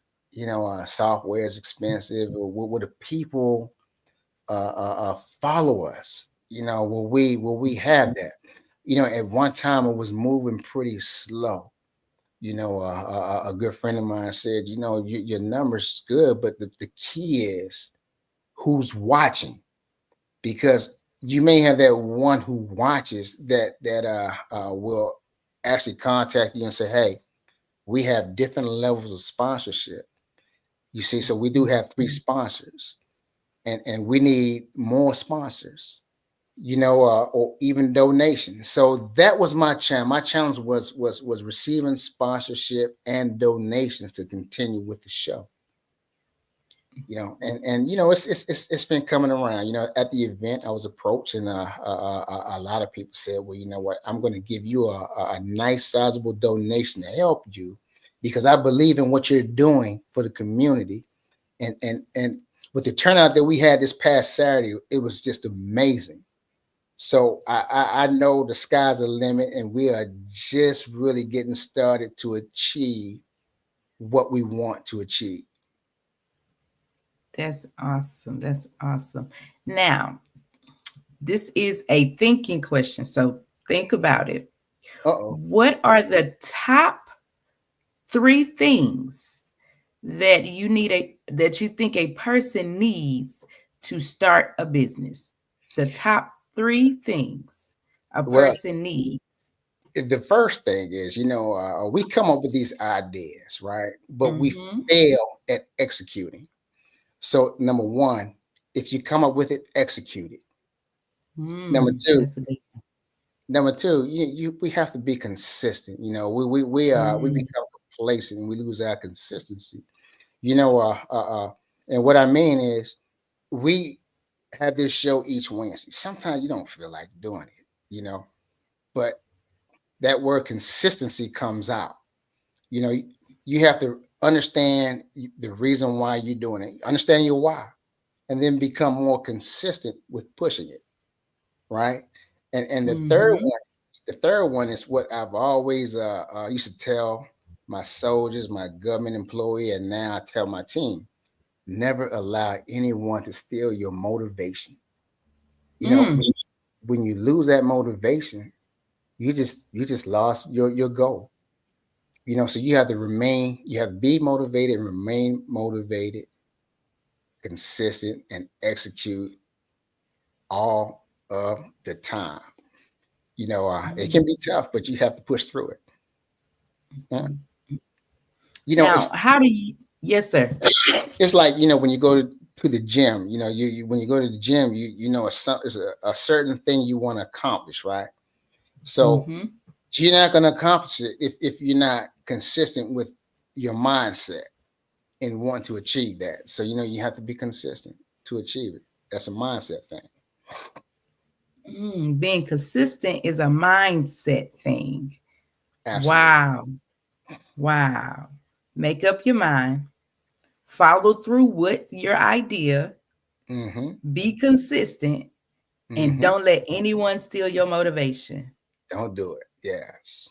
Wow. So what keeps you motivated? What keeps you consistent? What keeps you going? I think my granddaughter. I have 5 beautiful granddaughters.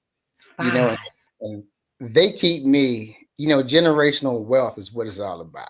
You know, and they keep me motivated, you know, every day that I go to sleep and wake up in the morning. You know, I just love it. I want them to have and to be able to enjoy.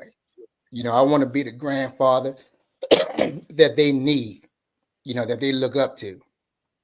You know, 2 of them asked me if I would take them to their daddy-daughter dance, right? In place of their father. So I'm going to do that next month. And that's what keeps me motivated, you know, my granddaughters. That is so awesome. That is so awesome. I just want to thank you so much for your expertise. I want to thank you so much for your wisdom. I want to thank you so much for recognizing those around us, past, present, for the things that they have done and allowing us to know them. I do want to ask you one more time to tell us, how can we reach out to you? How can we get in contact with you? How can we watch your show? Please just remind us one more time. So you can Google Legends from the Past and Future TV show. You can also do a search on YouTube for Legends from the Past and Future show. And it'll populate. Once that populates, subscribe to that show.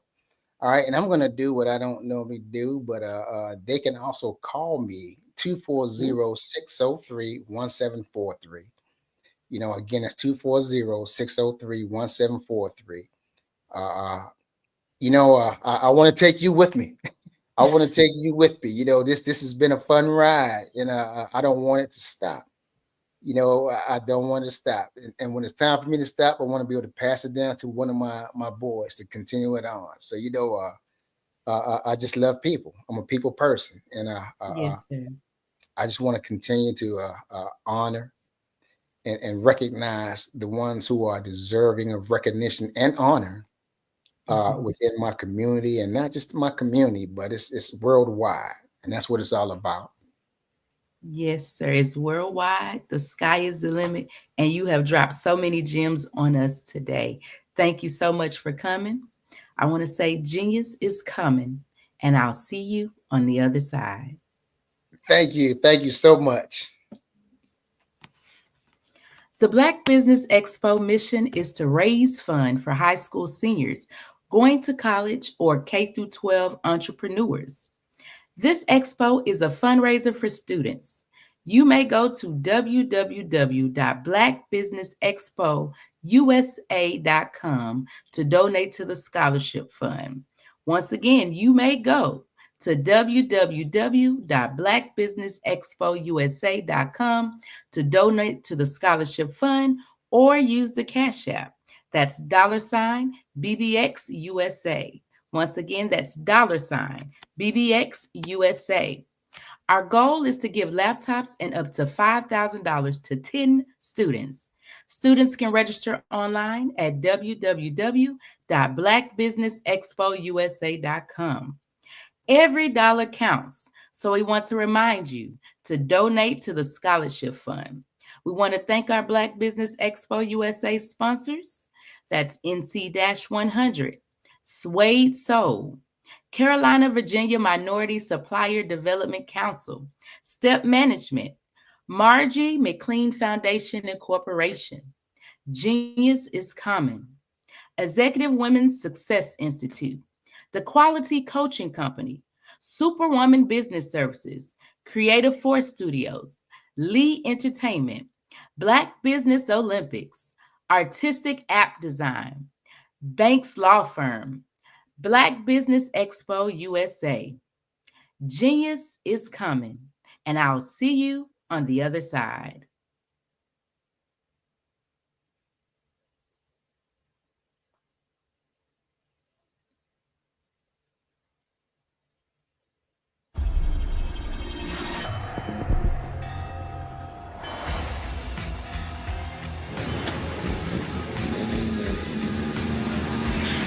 La connexion. La connexion.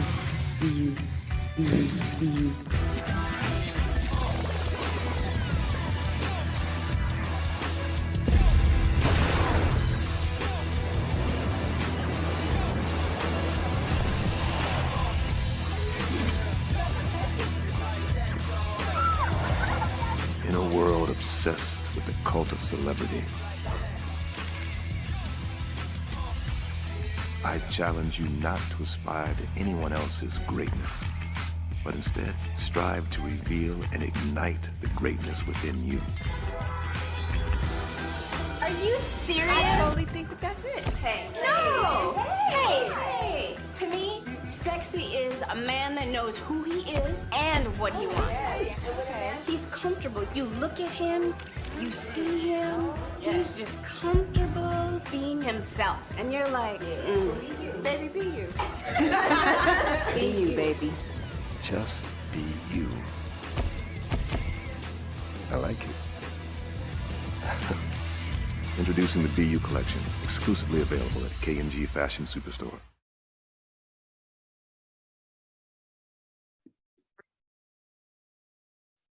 Hello, I'm Dr. Madeline Ann Lewis, President and CEO of the Executive Women's Success Institute. And my genius is helping women accelerate the path to success. You know, I was blessed to have strong women in my life who encouraged, motivated, and pushed me to do my best and to never even think about giving up on my dreams. So I say to women, we must show up to rise up.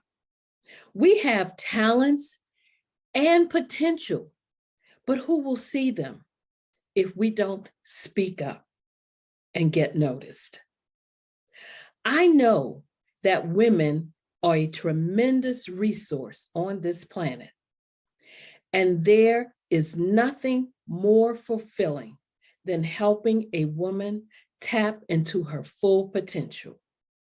I do this because I want to be a part of helping as many women as I can to show up, to rise up. I do this because genius is common.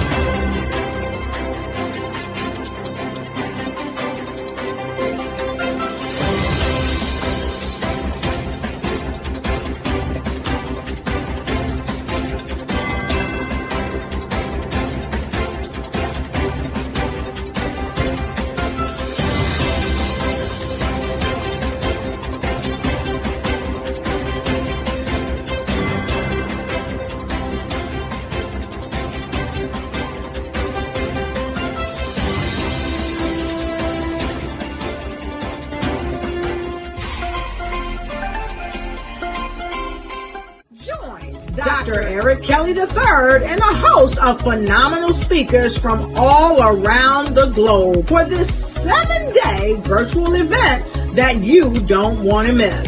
The mission of the Black Business Expo is to raise scholarship money from kids all the way from high school, all the way from college. The Black Business Olympics is one of the largest Black business showcases in the world. It is an opportunity for businesses and companies to showcase their businesses globally. We are going to be giving away laptops up to $5,000 away to students.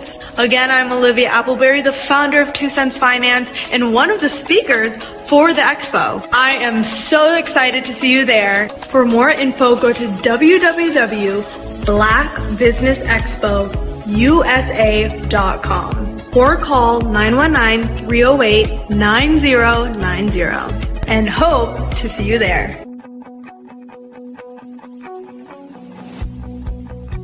I am Black business. From the moment I wake until the time I sleep.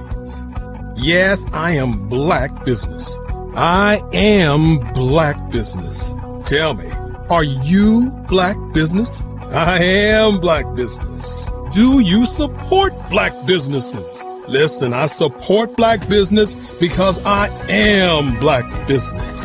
Black Business Expo, one of the largest business showcases in the history of Black business in the world.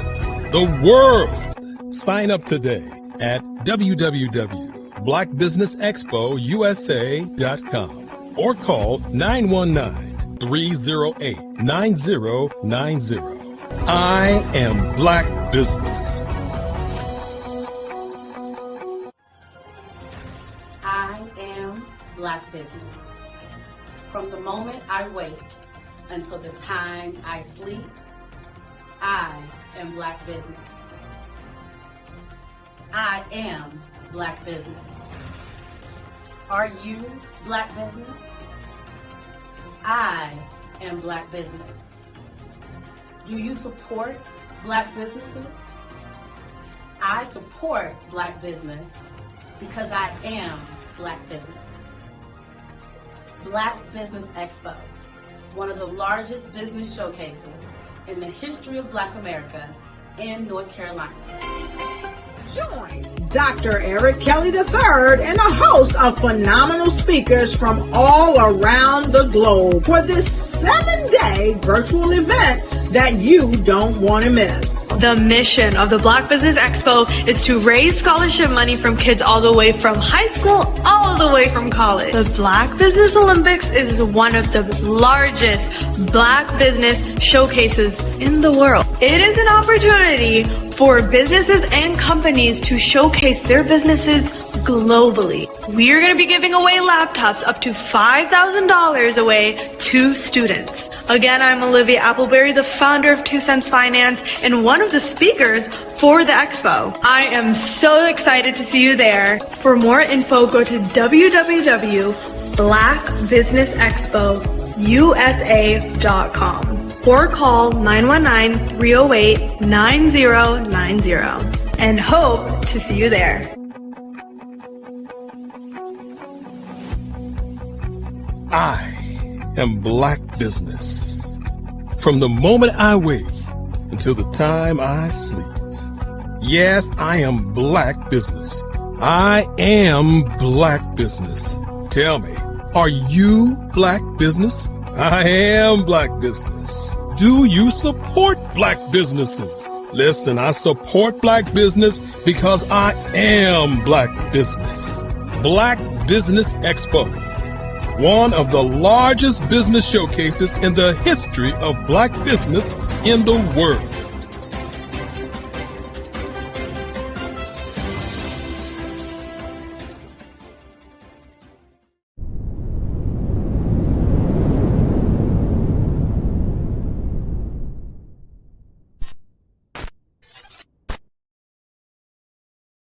Over the past few years, we've seen the growth of existing and new initiatives focused on financial inclusion, building global networks, and reducing the wealth gap in response to the idea there's not enough seats at the table. Whether their outcomes are to increase the representation of Black executives on corporate boards, ensure an inclusive global economy, or to create new U.S. African commercial pathways, the strategies are often carried out by separate programs. The question is, should they be? With the continent of Africa being home to more than half of the world's fastest growing economies, the youngest workforce, over 400 companies generating more than $1 billion annually, 700 generating more than $500 million annually that are poised for growth, and being the destination of nearly $5 billion in venture capital in 2021. Diversifying U.S. and Africa commercial engagement by building bridges between African businesses and their U.S. diaspora should begin being seen as mutually beneficial. From helping to reduce Africa's enormous capital gap to catalyzing two-way trade opportunities, the COVID-19 global pandemic hopefully has taught us that global challenges and opportunities are more interconnected than we thought. During the pandemic, African companies like Unicorn Flutterwave, insurance provider Reliance Health, ride-hailing app Yasir, and 54Gene, the continent's first bank of DNA on people of African descent, proved that when African companies have access to networks, capital, and information, they grow big, grow fast, and create solutions that are valuable to the world. This is why BDirect was created. We are the first U.S.-based but African-centric board preparedness and board search company designed to connect U.S. Black talent and corporations to African businesses. Unique and fundamental to BDirect's success is our process of helping board candidates adapt their experience and networks to an African context before they're connected to high-growth companies that are looking to locally and globally scale. From our focus groups with African business execs and government leaders, we don't ignore the sentiment that business is easy, but people are hard. Having a pool of board candidates with hard-to-access networks and extensive experience across the business life cycle, including successfully raising capital, is table stakes for an initiative like this. So yes, we have that. But corporate or entrepreneurial success in the U.S. does not guarantee success in Africa. Developed alongside industry partners on the continent, our training program, BDirect Prep, is designed to transpose their experience to create cultural comfort, understanding, and a commitment to helping businesses in Africa scale. Our board governance sessions are African continental and country specific, integrated with cultural awareness and dexterity training, masterclasses led by African industry execs, and mentoring coaching from African continental-based facilitators. But even more unique to BDirect Prep, we cap off our training program with an immersion trip to help candidates that have not been to Africa before see and feel Africa's complexity and opportunity from African soil. We all know traditional network-based board placement has historically left a lot of us out of ever really being in the paid board pipeline. Our strategy supports the work of many great organizations that are successfully filling seats at U.S. board tables by creating more tables for those that are still left on the sideline. It's time to start seeing the role and value of U.S. Black talent and businesses on the continent of Africa differently. Old perceptions and habits limit economic inclusion. Let's transition Black talent and the African businesses they will support from the periphery of the global economy to its core. Living in a global lockdown, we all know now how fast local and global economies can change, and see the value of having businesses that hire, strengthen local value chains, and even grow globally. Status quo in any form holds back progress. We must democratize U.S.-Africa commercial engagement by socially and economically connecting cultures that have long been disconnected. It's time for Africa's U.S. diaspora to redefine their global value by helping African businesses scale continentally and globally.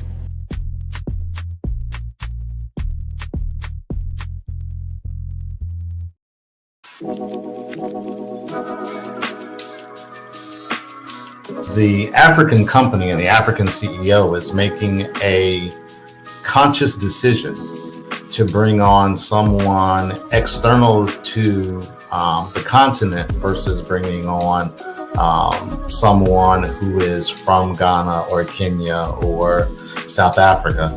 And so the skill sets of the people that we take through our executive leadership training program and ultimately on the placement, obviously have to be extremely high caliber. So what we look for are corporate executives at the vice president to C-suite level, as well as Black entrepreneurs. When we look at the Black corporate executives, we're looking for some very specific skill sets, whether that be around supply chain, sales and marketing, engineering, product development. We want our folks to be able to add immediate value to the corporate board, right? And the other thing is, even if they don't necessarily have specific industry experience, they're bringing a diversity of thought.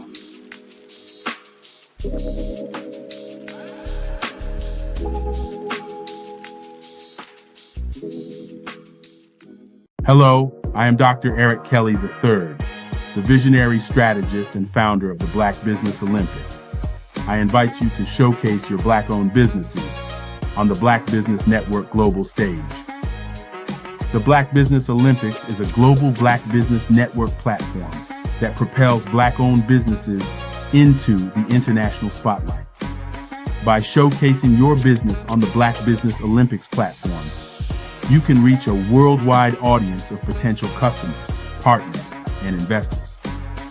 You can also establish yourself as a thought leader and expert in your field, attract lucrative partnerships, and more speaking engagements. In addition, the Black Business Olympics platform provides a valuable opportunity to connect and collaborate with like-minded entrepreneurs and business professionals from around the world. This can lead to new business opportunities, ideas, and relationships. Finally, by sharing your story and expertise on the Black Business Olympics platform, you can inspire and empower others. This is a powerful way to make a positive impact on the world and leave a lasting legacy. If you are a Black-owned business owner, I encourage you to seize the opportunity to showcase your business on the Black Business Olympics platform. It is a once-in-a-lifetime opportunity to make an indelible mark on the world. Be one of the 1,000 visionary entrepreneurs who are changing students' lives, shaping industries, and leaving an unforgettable legacy for their families. Unleash your voice on our global stage and watch your business thrive. Black Business Olympics is one of the largest Black business showcases in the history of Black business in the world. Yes, the entire world. Just give me a call today at 919-308-9090.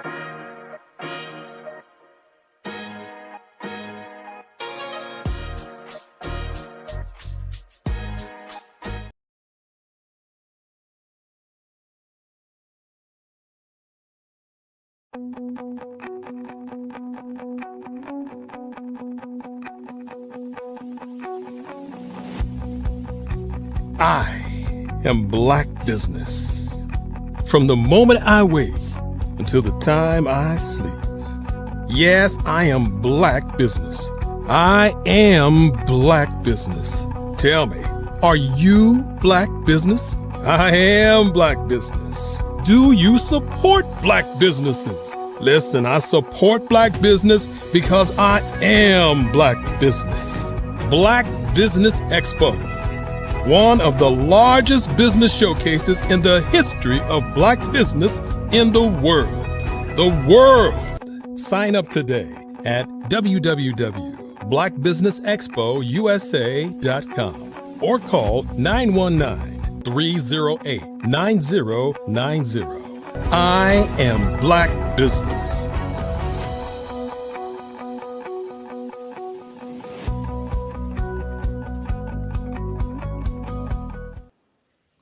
Good day, business owners, entrepreneurs, thought leaders, and corporations. Welcome to the Black Business Network. My name is Jamila Burrell. I am your business moderator for the session of the Black Business Network. The Black Business Network is a 24-hour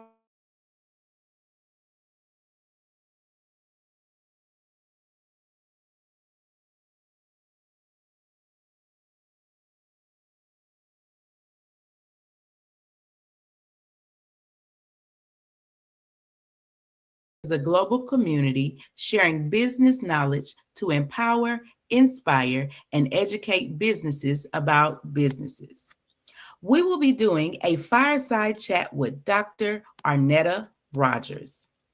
Dr. Arnetta Rogers is a visionary business strategist, best-selling author, licensed cosmetologist, and founder of AR Consulting and InVibe Software, a firm dedicated to empowering professionals with sustainable systems, legacy wealth strategies, and digital transformation. I present to you Dr. Arnetta Rogers. Hello, doctor. How you doing today? You're well, you're well. Can you hear me? I can hear you. Thank you so much. Okay, I hear you now. I was like, can you hear me? Can you hear me? Yeah, thank you. All right. I have a few questions for you on today. I'm so excited to be talking to you, to get your skills and your knowledge and just to pull on all that wisdom. Well, My first question for you is, what inspired you to launch your AR consulting, and what problem were you determined to solve? Wow. AR Consulting was born out of the need, Jamila, to close the gap between passion and business proficiency. Reason being, I saw too many brilliant professionals, especially in the beauty industry and service industry, who were talented but lacked systems. And at one point, so did I. We lacked systems, structure, and financial planning to truly thrive. So I created AR Consulting to empower myself and others to operate like CEOs, not just creatives. So yeah, that's what inspired me to create something that would solve the issues and problems that I was having. So yeah. I like how you said to empower others. A lot of times we just want to solve the problem, but not give someone a resource or show them how to solve it. I just want to solve it. So I like how you said to empower them. Absolutely. Now, how does AR Consulting differ from other consulting firms in terms of your approach and client outcomes? Well, Jamila, we don't just consult, we partner. Our hands-on approach is customized. We have very customized solutions, and we incorporate, education, implementation, and elevation, right? We incorporate all of these things so that people can feel comfortable where they are in their growth element. So we build a infrastructure, if you will, with a blend of real world experience, regulatory insights, and digital optimization. I like that. I like that. Mhm. Can you explain the meaning behind the name AR Consultant and what it represents? Well, first, AR, those are my initials. So Mhm. it first stands for Arnetta Rogers, then alignment and results, Mm. period, right? Yeah. Alignment and results. We like to align your business vision with smart systems, legal legitimacy, and long-term strategies. Everything we do is rooted in measurable results. So that's what AR stands for. Ooh, I like that. You got to put that on a shirt. Think about that. That's Yes, ma'am. branding. You got to put that on a shirt. That's a brand right there. Yes, it is. Indeed. Thank you for that. Now, what core services does AR Consultant offer? Well, we of course we offer many services, but our core services um, is business structure consulting, retirement and insurance planning, digital transformation, even staffing solutions and lead generation. Those are our core uh, offers as it relates to AR consulting, because our ideal client is a passionate professional or business owner ready to scale smartly. Let me say that again. That's ready to scale smartly and build legacy wealth. Yes, yes, yes. Mhm. Now, for some people who say, I think I'm your ideal client, what are the characteristics that they need to know that, yes, this is the right business for me, or yes, I am the right client for this business? Well, first they have to have an I can and I will do type of mentality. They need to be passionate about their business Mhm. because although I could help you, um, formulate an actionable plan for you and your business, you have to want these things for yourself in your business. I can give you the blueprint and I can share with Mhm. you strategies on how to build a sustainable company. But if you don't want to put in the work, or if we schedule an appointment and you don't show up, right? This is time lost from Mhm. putting in the work and building what needs to be done for your business. So I would say a passionate person that is ready to scale their business and move in a legitimate manner. Yes, ma'am. I like how you say passion, because some people have the I think I can, and they Mhm. might write it down, but then they don't have the passion or the want to or the work to. They Yes. want other people just to solve the problem. And we got to be passionate and we have to actually do the work. We have to do the work. Yes, ma'am. Anyone who speaks with me or sit down and have a conversation with me in their consultations, one of the first things I ask them is, are you ready to do the work?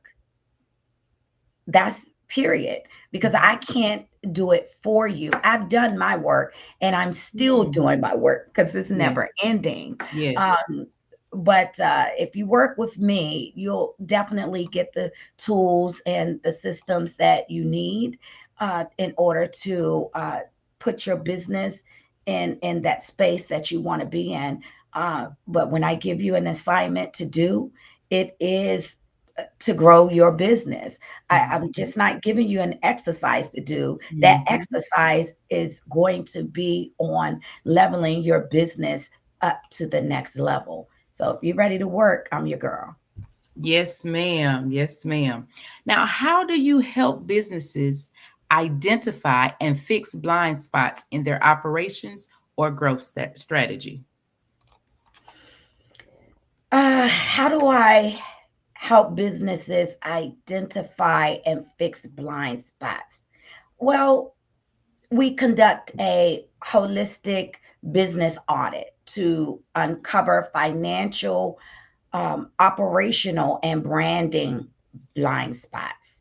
From there, we craft a tailored action plan, integrating systems like the Envibe software and other systems that I use to track your performance and, plug those gaps, pretty fast.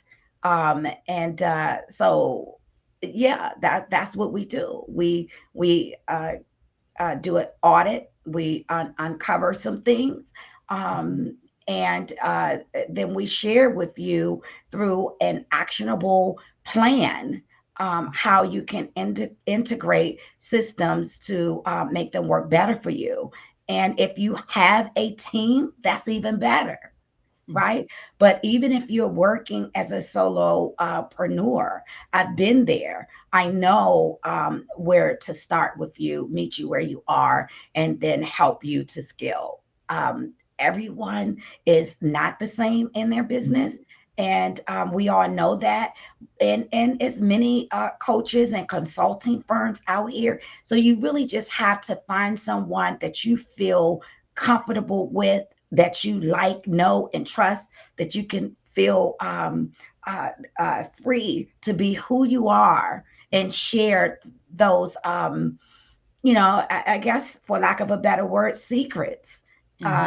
Because we don't like to, get naked, if you will. But that's what doing an audit is about. You have to be able to trust me so that I can help you uncover those things that you need help with. Yes, ma'am. Now, what's one consulting strategy you've implemented that created transformational results for a client? Oh, wow. I love this. I'm glad that you asked that question. I love that you did.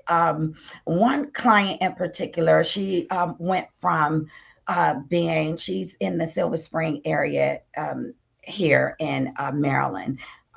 She went from being I wanted to say underinsured and understaffed. And I wouldn't call her a solopreneur because she had a sustainable business. She just wasn't operating in a legitimate way in terms of having her systems in place, owning in the way that she should. We made sure she was connected with, group benefits for her staff, retirement plans in place. We built standard operating procedures and helped her business registration and her automated booking and recording systems.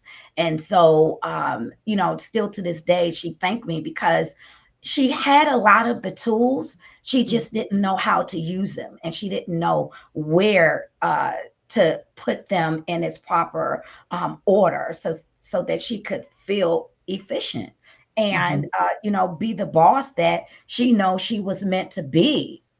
Because when you operate in efficiency, you gain credibility and respect from those who are watching you. But if they see you are all over the place, because let's face it, we are creatives. A lot of entrepreneurs, whether we come from the beauty industry or any other industry, we are creatives. And so it may appear that we are all over the place to others until they get to know who you are, your business, and how you could help them. And so, yeah, we helped her to do that. And ultimately, she won Best Maryland Business in Montgomery County. best business in Montgomery County. And so I'm particularly proud of that. Yes. Yes. Now, I've been listening to you talk as far as consulting and you having to audit and you have to point out, the blind spots or what I would say weaknesses to other companies. How do you point that out and then give them a strategy? Because a lot of people are stuck in their ways or they're fearful of change. So how do you come in and say, this is the new way to do it? This works. Well, again, at first I give them the audit. We have the consultation, and then I give them the audit day one, right? I send them an exercise that I have called Declutter Your Mind. Wow. Yeah. And it literally gives them the opportunity to see if this is what I really want to do.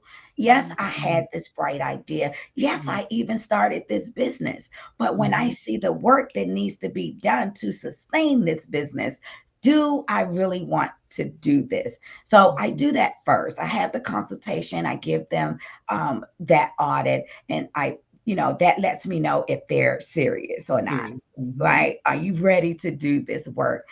Because when they complete that declutter your mind exercise, it actually gives them an actionable plan, right? They'll know what they need to do next. And then from there, of course, it's the next exercise. And it's not many exercises, but it is a combination of the work that must be done at the foundational level in order for you to stand on business.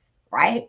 And so, people like to use that term, but I use it to literally stand on the legitimacy of your business, the foundation of your business. So then we go from there into integrating your CRMs and automating things that will help you be efficient and proficient with connecting and nurturing your clients. Because the little black book is just not going to do it anymore. We're in a digital world. Yes, And ma'am. so I, show my clients how to show up and nurture their clients, be professional, and have credibility. I like how you say it's a step-by-step process. Because a lot of times people just throw everything at them. Just go do this. But I like how you say, examine yourself first. Do you want to do this? Why did you do this? Let's unclutter some things. Let's go over why did you start? Where's your passion? So I love that about that. Oh, that's a nugget right there. That is a great nugget. Yes, ma'am. How do you use technology and automation to optimize your client success? Well, we integrate, the CRMs. We automate follow-ups. We create data dashboards using, specific tools. Because I have access to tools that, others may not have access to. And like I said before, it's not everyone doesn't have a cookie cutter business. We are creatives. We are unique in what we do. So I find out, what that is, what means the most to you, where you're most passionate, how you want to serve your client, so that I can save you time, boost your engagement, and give the clients the real-time clarity on performance and the leads that they may have in their business. Now, do you have some key automation programming that you use? I do. I do. One of them, and this is a nugget. This is a gem, right? And I like to share. I see the sun coming in here. You see it? Yes, ma'am. Okay. Okay. Is that better? That's better. Okay. I'm not going to say I'm reluctant to share live because I like for people to get the instruction.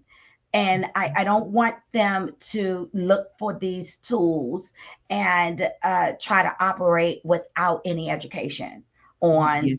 how to use them. So I would say one of them is Invibe software. Another CRM is Builderall. So I will, share that with you. And I have a couple of others that are more of my elite that I cannot share on the air because, yeah, you have to definitely pay to get to that level of information. Yes, Uh, ma'am. but I will share with you Invibe software because it helps you to manage your business in a legitimate way. It is a very robust system, but it also has a app. We also have, an app that's user friendly that you don't have to be where you don't have to be connected to the desktop. You could be on the go with it, right? But I have heard in the past people say, I'm not at that level yet, right? So to those people, I say use the app, and then grow from the app into the desktop because the desktop you can use franchises. And one of our largest clients is the Jamaica Resorts, okay, who use that system and they have franchises. So you can operate as a solopreneur and you can grow and scale as long and as wide as you would like because the system holds unlimited information.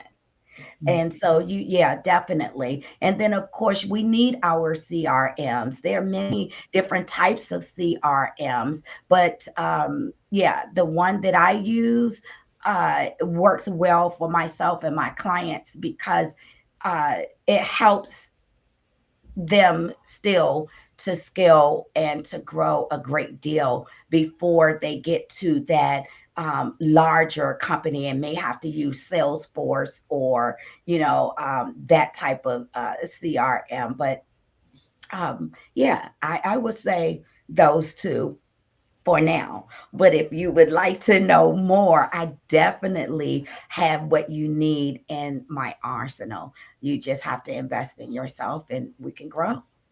Yes, ma'am. Thank you so much for those tools. I mean, I like how you said that you need to learn about your tools because a lot of times we have a lot of tools, but we don't learn how to use them or how to put it to work. So I like how you said learn how to use your tools. So Yeah, don't just take the absolutely. knowledge, research, study. Oh, you have to. There's always a learning curve with most of what we do, right? But again, our attention span is short. We want it quick. We're busy looking at others and their level of growth, or we look at our age and we say, hey, I should be here. I should have been there 10 years ago. Well, the fact remains that you are not there, and you start from where you are and you work your way out. You educate yourself, you listen, and you just work. And before you know it, you're like, oh my God, I can't believe I've done this much work, right? Yes. And so I would say stay the course and stay on your path and take one step at a time and keep it moving. Yes, ma'am. Work the process. Work the Go through the process. process and you That's will it. get the lesson. I like that. Yes, ma'am. Now, how does AR Consultant support beauty professionals and industry specific entrepreneurs in building sustainable wealth? Well, great question. We educate them on the business side, retirement accounts, legal protections, health benefits, credit, and insurance. And let me take that back. Not so much credit. When you do all of these things and have certain things in order, because credit is not my expertise.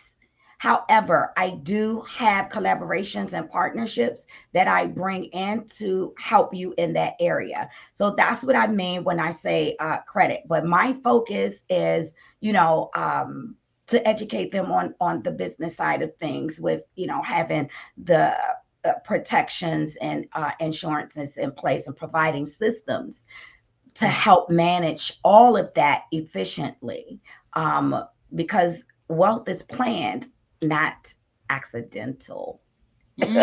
Say that one more time. Wealth is planned, not accidental. And which is very important, because we think we're going to stumble and fall on $1 million. No, it takes years to build a company. It takes years to build wealth. So those of you who are out there listening to people saying that they make this happen overnight, they just woke up and now they're making $100,000 a month. Don't believe the hype. It just doesn't happen that way. You have to put in the work. No one knows your vision like you. No one is going to work your vision like you. So continue to stay on the path and do the work. And if you need help doing so, I'm here. I'm here for you. Yes, yes. I like how you said that wealth is planned. Oh, yeah. So we got to write out our business plans. We got to write out our visions. We got to write out our goals. And a lot of times people just jump in feet first, and then they're like, what do I do now? I mean, just really be all over the place. There is a method to the madness. And you have to understand too, people, their net work is their net worth. And so, and I say that because I have a large network. And so when you're meeting with me, you're meeting with my network. And, if you speak with someone about Dr. Arnetta Rogers, they're going to tell you, oh, that's one resourceful girl. From family to friends to, business professionals that I work with and deal with, they call me because they know that they can get answers. And sometimes I'm an open book. I know what's to be paid for and what's not to be paid for, but I share a lot. And because I want to see people grow, I want them to feel empowered. I want them to get energized, to want to do the work, because together we could do so much. Right? So if you have your team and I have my team and I'm working to help you to become better, we can expedite and 10x it with, without a problem. So yeah, I would say, let's go. Yes, let's go. So your network is your net worth. Absolutely. So a lot of times people like to go just alone and say, I don't have a network. It's just me. I can do it by myself. But I just learned today that you got to have a team. Oh, absolutely. Absolutely. I understand the mindset of some people who feel like they want to do it alone. And I say to those people, I understand it because I've been there. It's been years ago, but I understand that mindset because it can get tricky out here at any level. People are not always on the up and up. Their work ethic, their business ethic, and it's not where you would expect it to be when they are showing up at a certain level. So, that's just fear. And we should fear nothing or no one, but you know who. right? Yes, And ma'am. so I would say, yeah, eliminate that, because you can't be successful by yourself. You need a customer. Mm-hmm. Okay, that's number one. Yes. And what if that customer tells another customer and you start to grow? You have to have the proper systems and tools in place to be able to grow with you. You don't want to stay a mom and pop forever. Okay. And being alone, you're always going to do the work, and you're never going to grow outside of that box. And in this digital age as well, people don't like to come on screen. They Mm-hmm. don't like to, they hide behind, oh, I'm a behind the scenes person. That was me. Yes. Mm-hmm. Yeah, that was me. But I'm Mm-hmm. very comfortable now because I know what I'm talking about. I have the credentials to back it up, and I've done the work, and I have testimonies to prove that. And so, yeah, I would say just take that leap, get you a good mentor, and educate yourself, and show up. Mm. Mhm. Fear. That's what it is. That's the It's big fear. thing. Fear. At the Mm-hmm. core, that's exactly what it is. Wow. Mhm. We have to transition Mhm. to no longer self, no longer fear, but go forth. We're going through the process, and we're going to have better. We're going Yeah, to have because people bigger. need what you have. Yes. That's what you have to know and understand. If you have a vision, you are that one that has that vision. It may look similar uh, uh, uh, than like someone else's vision, because you have many different restaurants, you have many different salons and barbershops, but what sets you apart from the rest? Mm-hmm. So understanding what you bring to the table is what it should be driving you. So yeah, that's what I say about that. Yes, yes, ma'am. All this has brought me to this question. How does AR Consultant blend purpose, profit, and community impact in its approach? How does AR Consulting blend purpose? Yes, profit and community impact in its approach.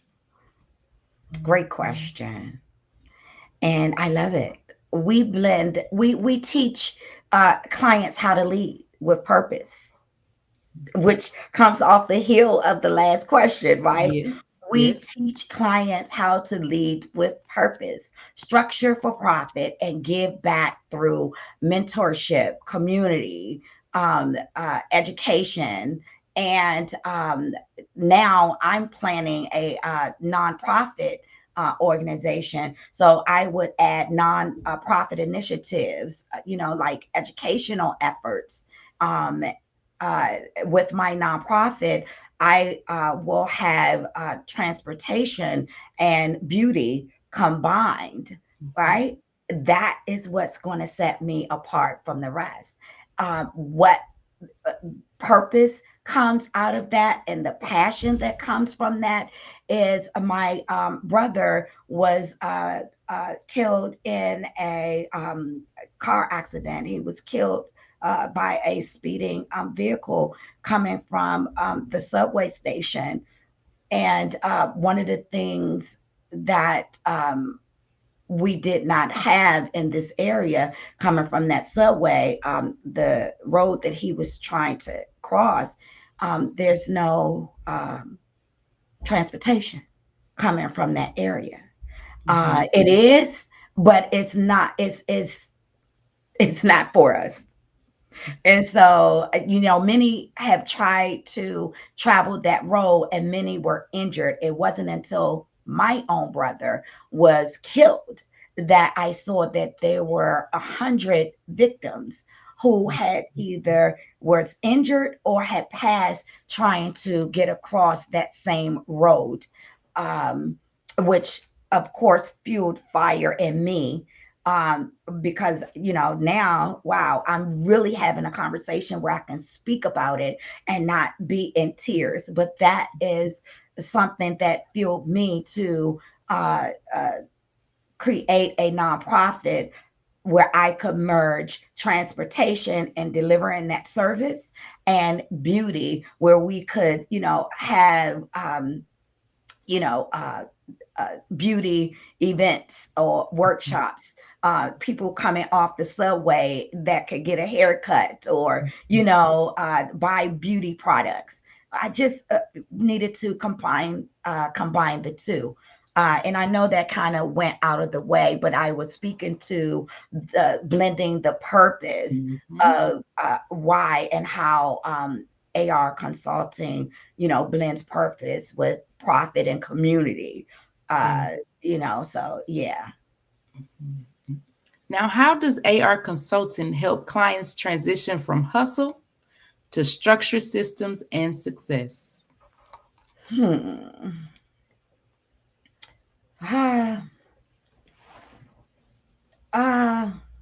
you repeat that? How does AR consulting help clients transition from hustle to structured systems and success? I would say through our proprietary success mapping process that we use, which starts with the decluttering your mind. We help clients build digital operations and automating their tasks and outsourcing smartly, so that they can focus on what really moves the needle, right? So yeah, I would say that's how we help them transition from hustle to structure systems, by using our proprietary success mapping process. Yes. Now, what are your short-term and long-term goals for AR consulting in the next 3 to 5 years? Well, I love that question too, because I don't intend on going anywhere, right? So I would say my short-term partnerships are with schools, beauty schools, and even educational schools, because I work with public schools as well, the government and corporations. Nice. I love that you work with everybody. Like, there's no limit. No. So we got to take our limits off of what we do, because some people will just say, I came from this background, I just want to work with these type of clients.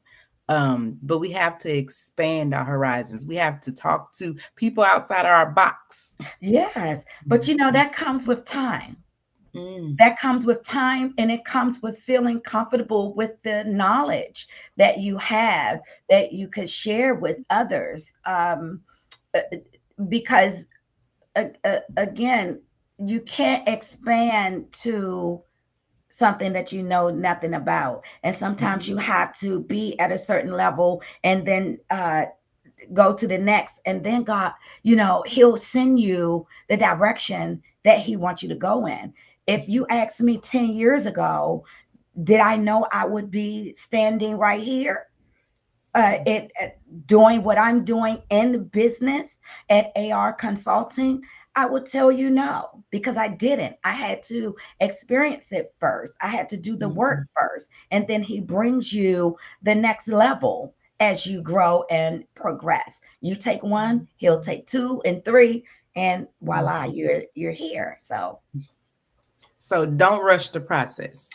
Don't, just do the work, because he's going to bring you more work. He's going to bring you the people that are supposed to be in your space. He's going to tell you who not to work with, and who to work with. The key is to be ready. If you stay ready, you don't have to get ready, because opportunity will await. Now, really quickly, I've missed many opportunities not being ready. And it's always that one opportunity that you miss that you say, if I just had it together. That's the one that it puts that battery in your back and say, you'll never catch me off guard again, because I'm going to always be ready. And so, yeah, stay ready so you don't have to get ready, because when opportunity comes a knocking, you want to be able to walk right through that door. You have gave some valuable nuggets on today. I like how you said stay in your own path. Don't look to the left or the right. Stay in your own path. I like how you say stay ready, so you don't have to get ready. That's right. And then go through the process. Go through the process. Just do the work and go through the process. Yeah, and I'll be telling you a story if I didn't tell you it was going to be hard. It is hard, but your passion will fuel you and give you what you need to keep going. So yeah, so just don't quit, because things happen, life happens, but keep going, because the reward on the other end is so much greater. Yes, that's great words. Now, how can listeners connect with AR Consultant, and what's the best way to get started? Well, you can reach me in a number of ways. I have about 3 websites. AR Consulting, AR Consulting. I will. I was going to say I'll leave it in the chat, but I'll leave it on my page for sure. But you can reach me at A Rogers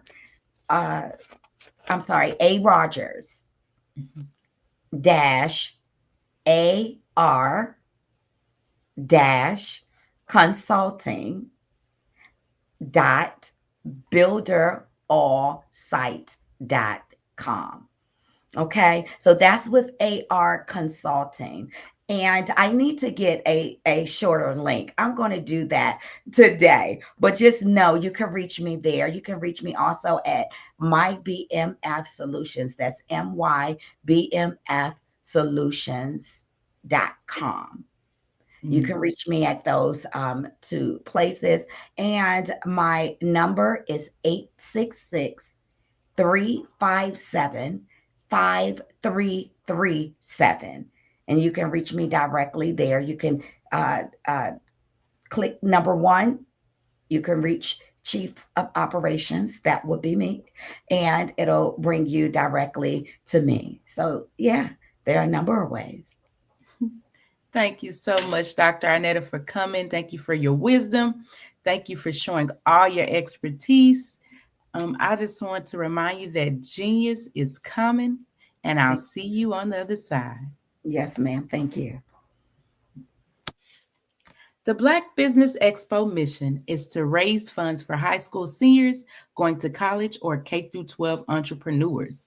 This expo is a fundraiser for students. You may go to www.blackbusinessexpousa.com to donate to the scholarship fund, or use the Cash App, $BBXUSA. Our goal is to give laptops and up to $5,000 to 10 students. Students can register online at www.blackbusinessexpousa.com. Every dollar counts. So we want to remind you to donate to the scholarship fund. We want to thank our Black Business Expo USA sponsors.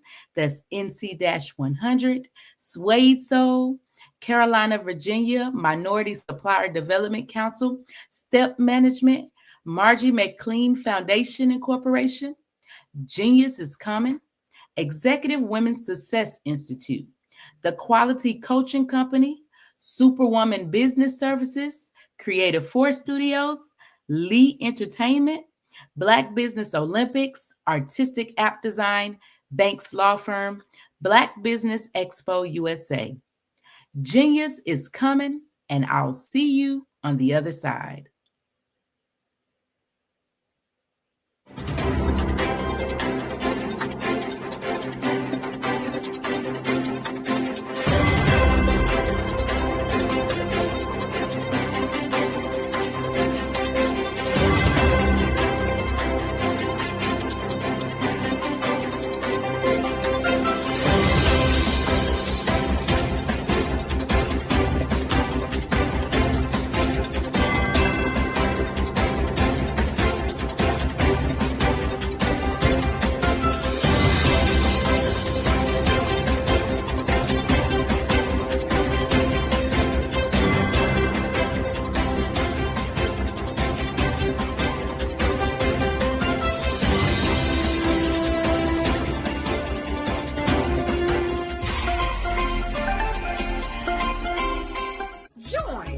Dr. Eric Kelly III and a host of phenomenal speakers from all around the globe for this 7-day virtual event that you don't want to miss.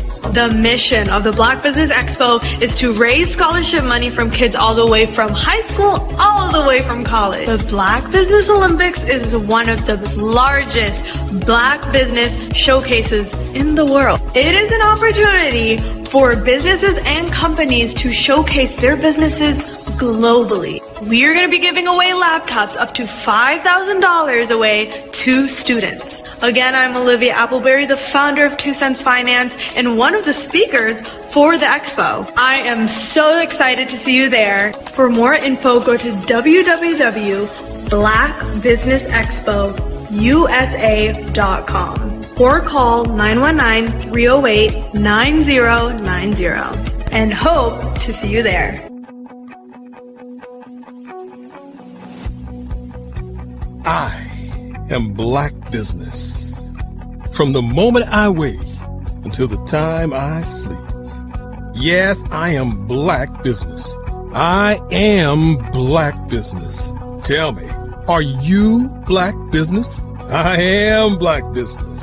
Do you support Black businesses? Listen, I support Black business because I am Black business. Black Business Expo, one of the largest business showcases in the history of Black business in the world. The world! Sign up today at www.blackbusinessexpousa.com or call 919-308-9090. I am Black business. I am Black business. From the moment I wake until the time I sleep, I am Black business. I am Black business. Are you Black business? I am Black business. Do you support Black businesses? I support Black business because I am Black business.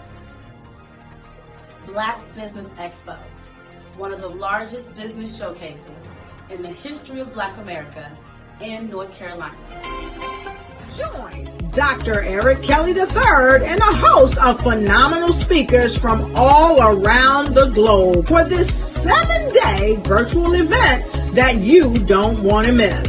The mission of the Black Business Expo is to raise scholarship money from kids all the way from high school, all the way from college. The Black Business Olympics is one of the largest Black business showcases in the world. It is an opportunity for businesses and companies to showcase their businesses globally. We are going to be giving away laptops up to $5,000 away to students.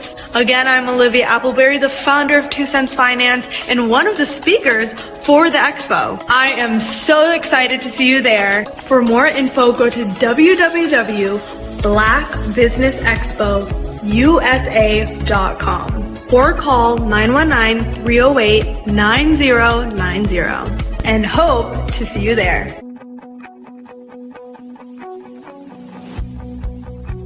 I am Black business.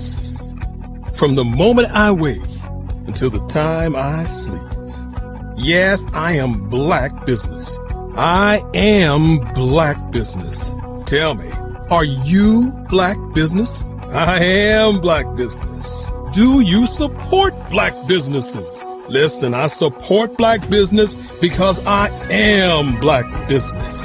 Black Business Expo, one of the largest business showcases in the history of Black business in the world.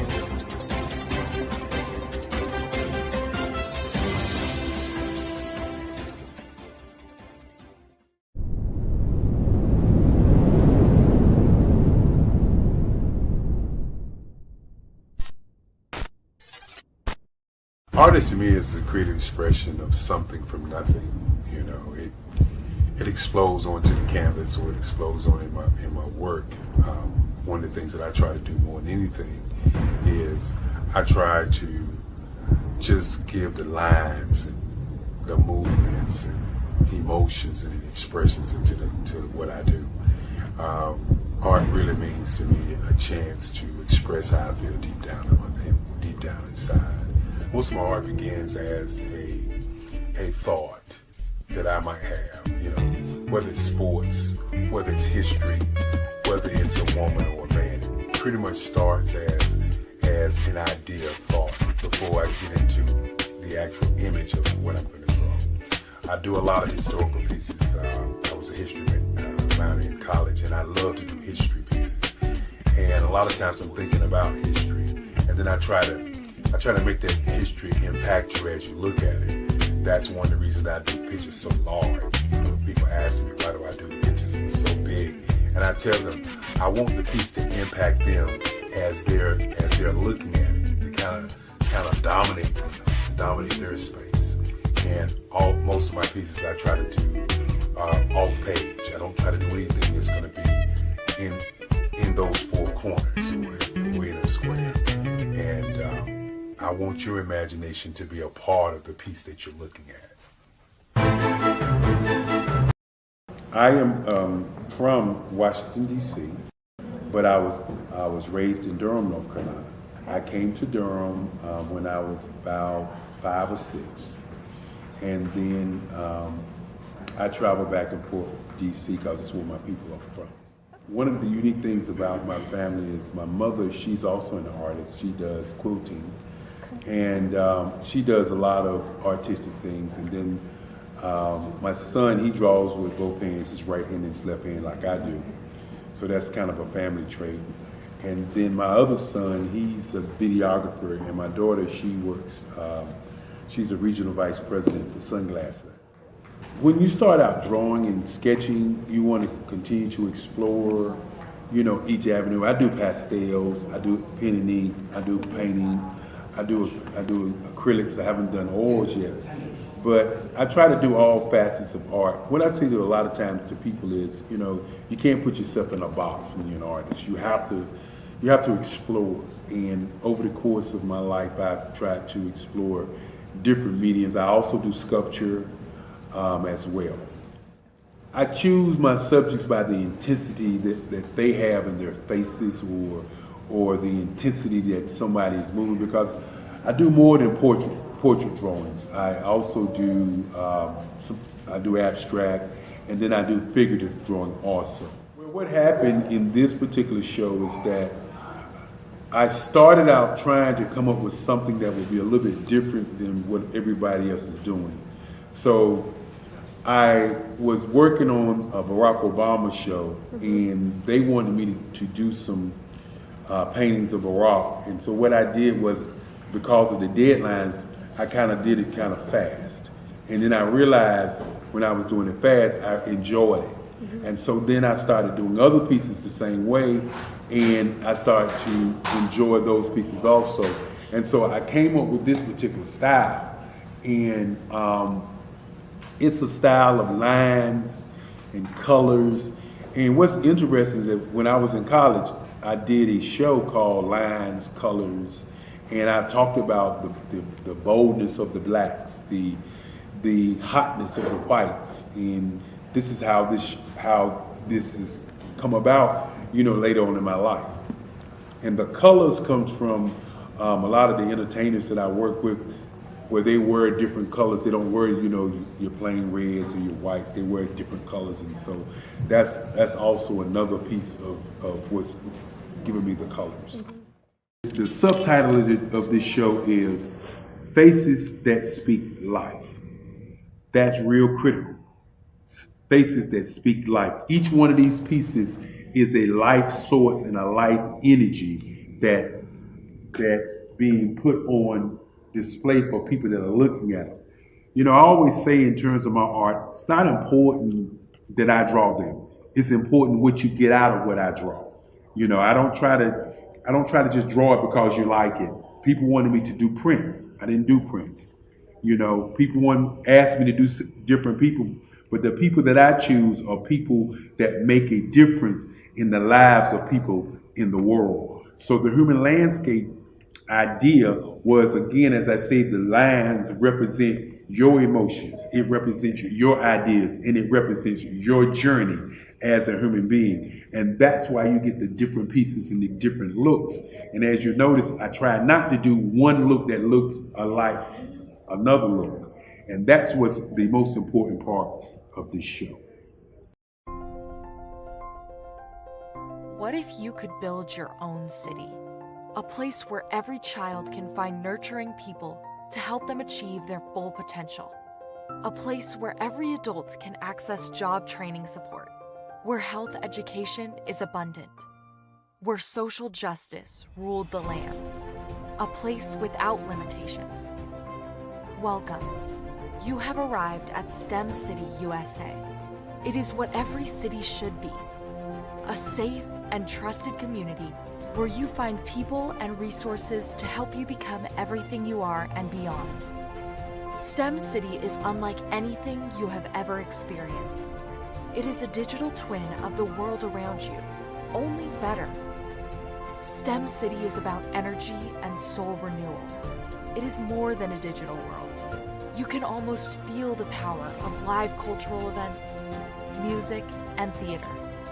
STEM City promises a better future for children with caring mentors and hands-on activities with dedicated tutors to support our youth. STEM City is your passport to a healthy lifestyle with weekly events addressing our community's many issues. STEM City is your financial well-being with helpful information on wealth management, career advancement, job training, and so much more. STEM City is the community you deserve. It is the city where your dreams can come true. STEM City USA, a place in the sky that is accessible to all who reach for the stars.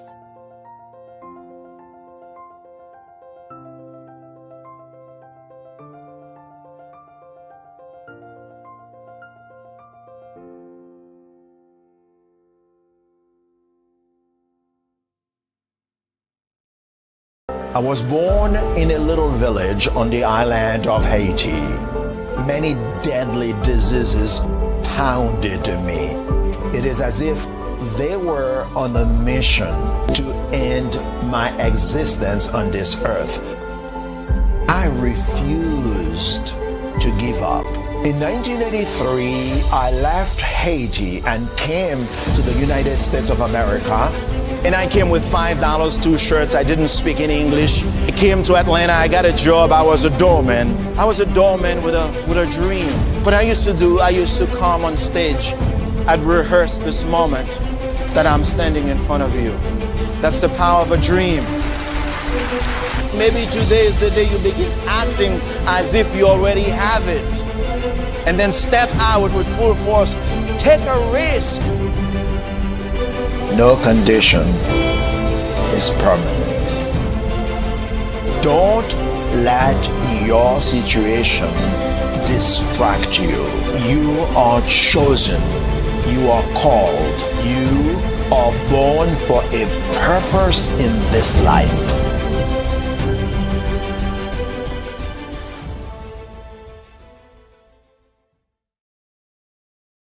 Sometimes you got to hear the news from the Black perspective, and more specifically, Black publishers. And that's exactly why you have to download the Hey Tie app, the largest mobile app delivering breaking news, videos, and podcasts from 200 of your favorite Black publishers. Yes, 200 Black publishers delivering news as it happens, literally all in one app. Go to HAYTI.com or download the app in the Google Play Store or Apple App Store. It's completely free, along with information that you can trust, so go check them out.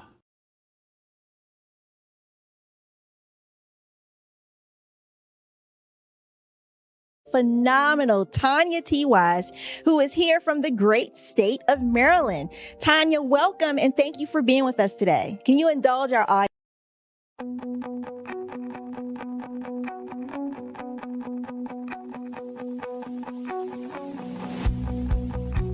I am Black business. From the moment I wake until the time I sleep. Yes, I am Black business. I am Black business. Tell me, are you Black business? I am Black business. Do you support Black businesses? Listen, I support black business because I am black business. Black Business Expo, one of the largest business showcases in the history of black business in the world. The world! Sign up today at www.blackbusinessexpousa.com or call 919-308-9090. I am black business.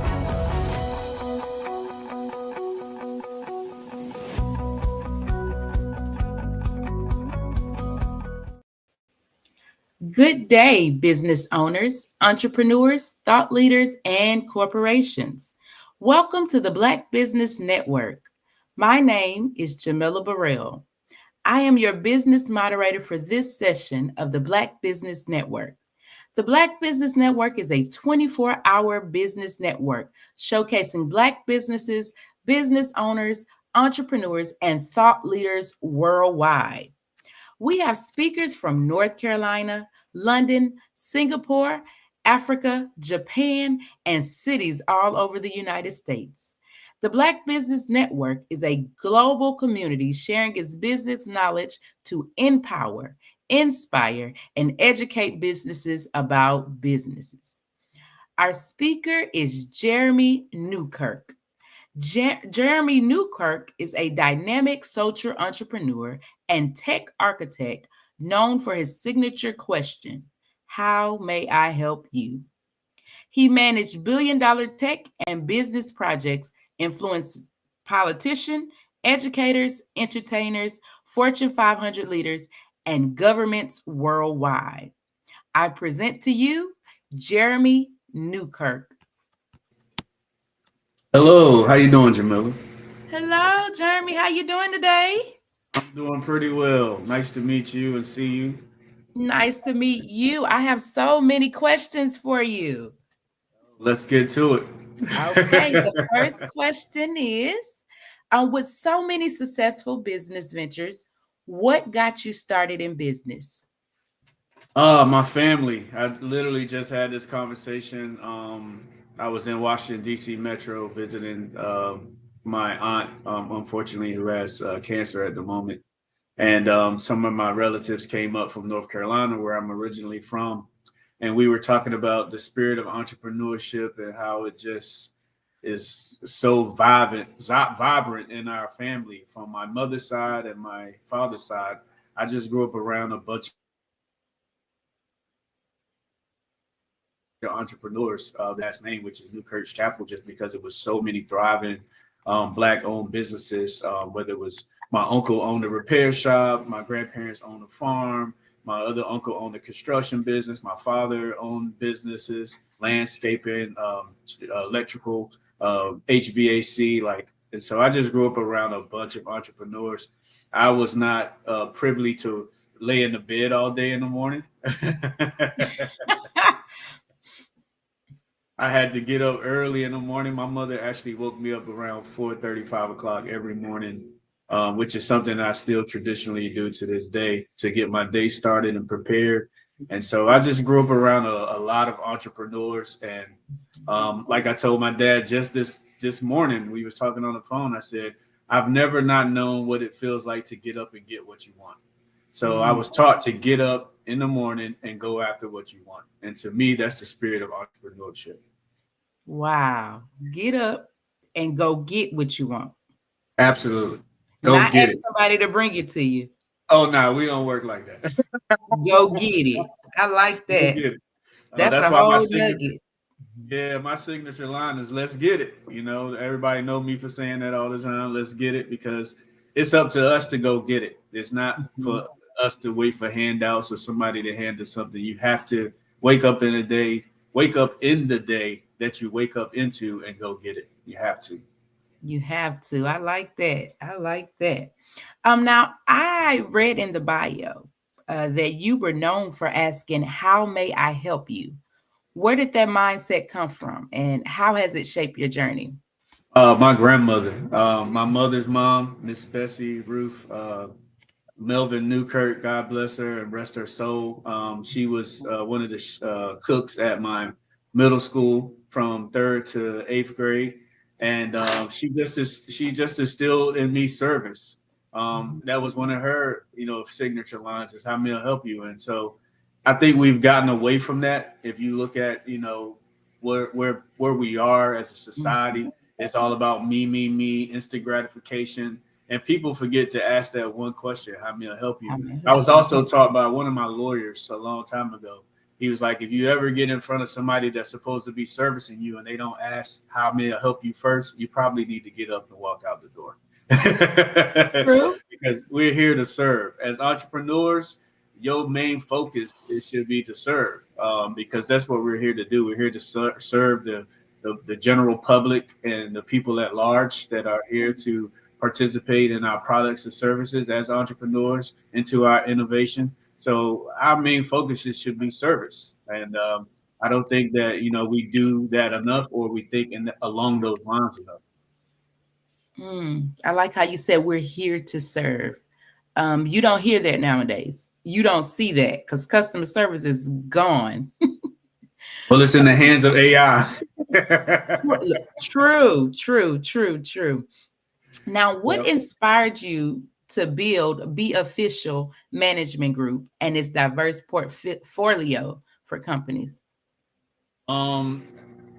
It came from, the name came from, I used to own a sneaker store in Atlanta, Georgia, co-owned, or my cousin, God bless his soul and rest in peace in him. We're about the same age. We went to the Navy together, just my best friend. And he moved to Atlanta after the Navy with his mom, and I moved to the Washington, D.C. area. But long story short, he started a sneaker company down in Atlanta. And he asked me to help him, from my business perspective, run it and grow it with him. And so I did. So I started going to Atlanta. And when I got there, I used to always say, man, these folks ain't official. Like, they want to cut the corners and, scam. And I'm like, nah, this ain't official. And so I used to always scream, be official, be official, be official. And me being in tech, I looked that URL up going on 20 years ago, possibly. Wow. And I saw that the URL, and I'm all about virtual real estate, even, being in tech, it's all about virtual real estate. And I've been, preaching and teaching virtual real estate and the power of virtual real estate and being able to park your content online. I've been, if you know me, I've been talking about this for at least 2 decades. And so I said, I'm going to buy that URL, because imagine having a billboard to just say be official. Everybody says that. I mean, I don't know nobody that don't say be official. Sometime in their day is like, man, they use the word official. And so I was shocked that Be Official was actually a URL. So it really just started with me registering that URL. But then as I, started to venture into different things, I made that my management holding company. And so Be Official became my management holding company, Be Official Management Group. And so that's always been the holding company for all the assets and other joint ventures and things that I get into. And it just morphed. And so now I'm kind of known for JB Official, or Mr. B Official is what most people call me now. Mr. B Official. It's starting to be a little household name and joke amongst my friends in Hollywood and so forth. So I like that. Be Official. Now I know you got some shirts made, something. Hats. Yeah, I got some stuff coming. Good. I was just telling my son I made a Be Official hat that everybody always asking me about with New Era, and I said I'm gonna sell it for $150. He said $150. I said absolutely, because it's official. Well, there you go. You can't use that name nowhere else. So. True. I definitely own it. That is true. Now, how do you balance being a tech architect, business strategist, and social entrepreneur all at once? That's a lot. I always tell people, if you love what you do, it's nothing to balance. It's like asking the kid, how do you go outside and play basketball, kickball, football, and play in the dirt and on the swings and the jungle gym all in one park setting? we don't ask kids how they do that all in one setting, and they tend to do it. They get to the park, they play in the sandbox, they play on the jungle gym, they play on the monkey bars, they might stop and go shoot 5 minutes, 10 minutes of basketball. They come back and they enjoy the park. So life is like a park, right? If you really enjoy your life, if you really enjoy what you do, you really don't see it as work. It's nothing to balance. It's just something that I love to do. I love being an entrepreneur. I love tech. I love helping people and serving people. So that's my nonprofit thought process. I grew up where mentors are so rare but so needed. So it doesn't make any sense not to give back to the community that gave to me. I wouldn't have no skills if I didn't have mentors in my life, from my family members and other people that came into my life that saw value in me in the future, not in the current state that I was in, but actually saw further than I saw, and saw that I was intelligent enough to reach goals. And so I always credit myself and say I wasn't that hard-headed as a kid. I made decisions to get me here.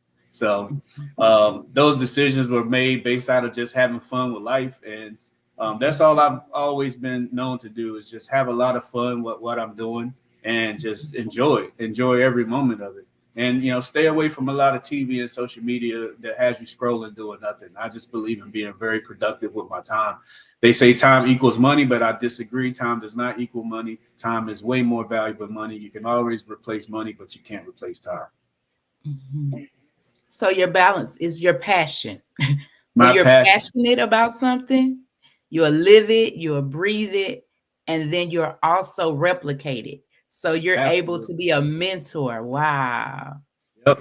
I like how you said it. If you're passionate about something, it drives everything. I believe passion just drives everything that an individual do. When you're passionate about it, it's nothing. It's not work. I just don't believe that things that you're passionate about is work. Mm-hmm. Now, you've worked with everyone from Fortune 500 leaders to Grammy-winning entertainers. How do you approach relationship building across industries? Oh, man, I'm going to keep it real with you. Someone just asked me this question. I mean, I get asked a lot of questions, and it was like, Jeremy, how do you stay busy? I said, well, when I wake up in the morning, my phone probably already rang 2 or 3 times before I woke up. I actually get woken up to phone calls and text messages. So how I do it is my name get passed around a lot. I haven't been one to really solicit. I always tell people when I was growing up, I always just wanted to be real excellent at what I do. And to be excellent at what you do, you have to put the work in. You have to practice. You have to get up and, like we said earlier, get to it and go for what you know. So my name just get passed around in a lot of industries. And because I do have a business degree and a tech degree, because I love both. I love business and tech. And then I've always, as a hobby, dipped in music and entertainment and stuff like that. So I've never, ever really solicit. My phone rings and I answer. And, if the energy matches, I, have meetings. And then before I know it, I'm helping people solve problems or building solutions for them, or, doing some type of venture. So it's always just been about being naturally who I am and just engaging with the thought process of serving people. And so I feel like that's the key to it, is when you have the heart to serve and you're passionate, and people know you have a heart to serve and you're passionate, and then you're excellent at what you do. You can't help but, meet people and run into the Dr. Kellys and the Jamilas and the Dariuses and, the amazing people out here that's actually doing the work.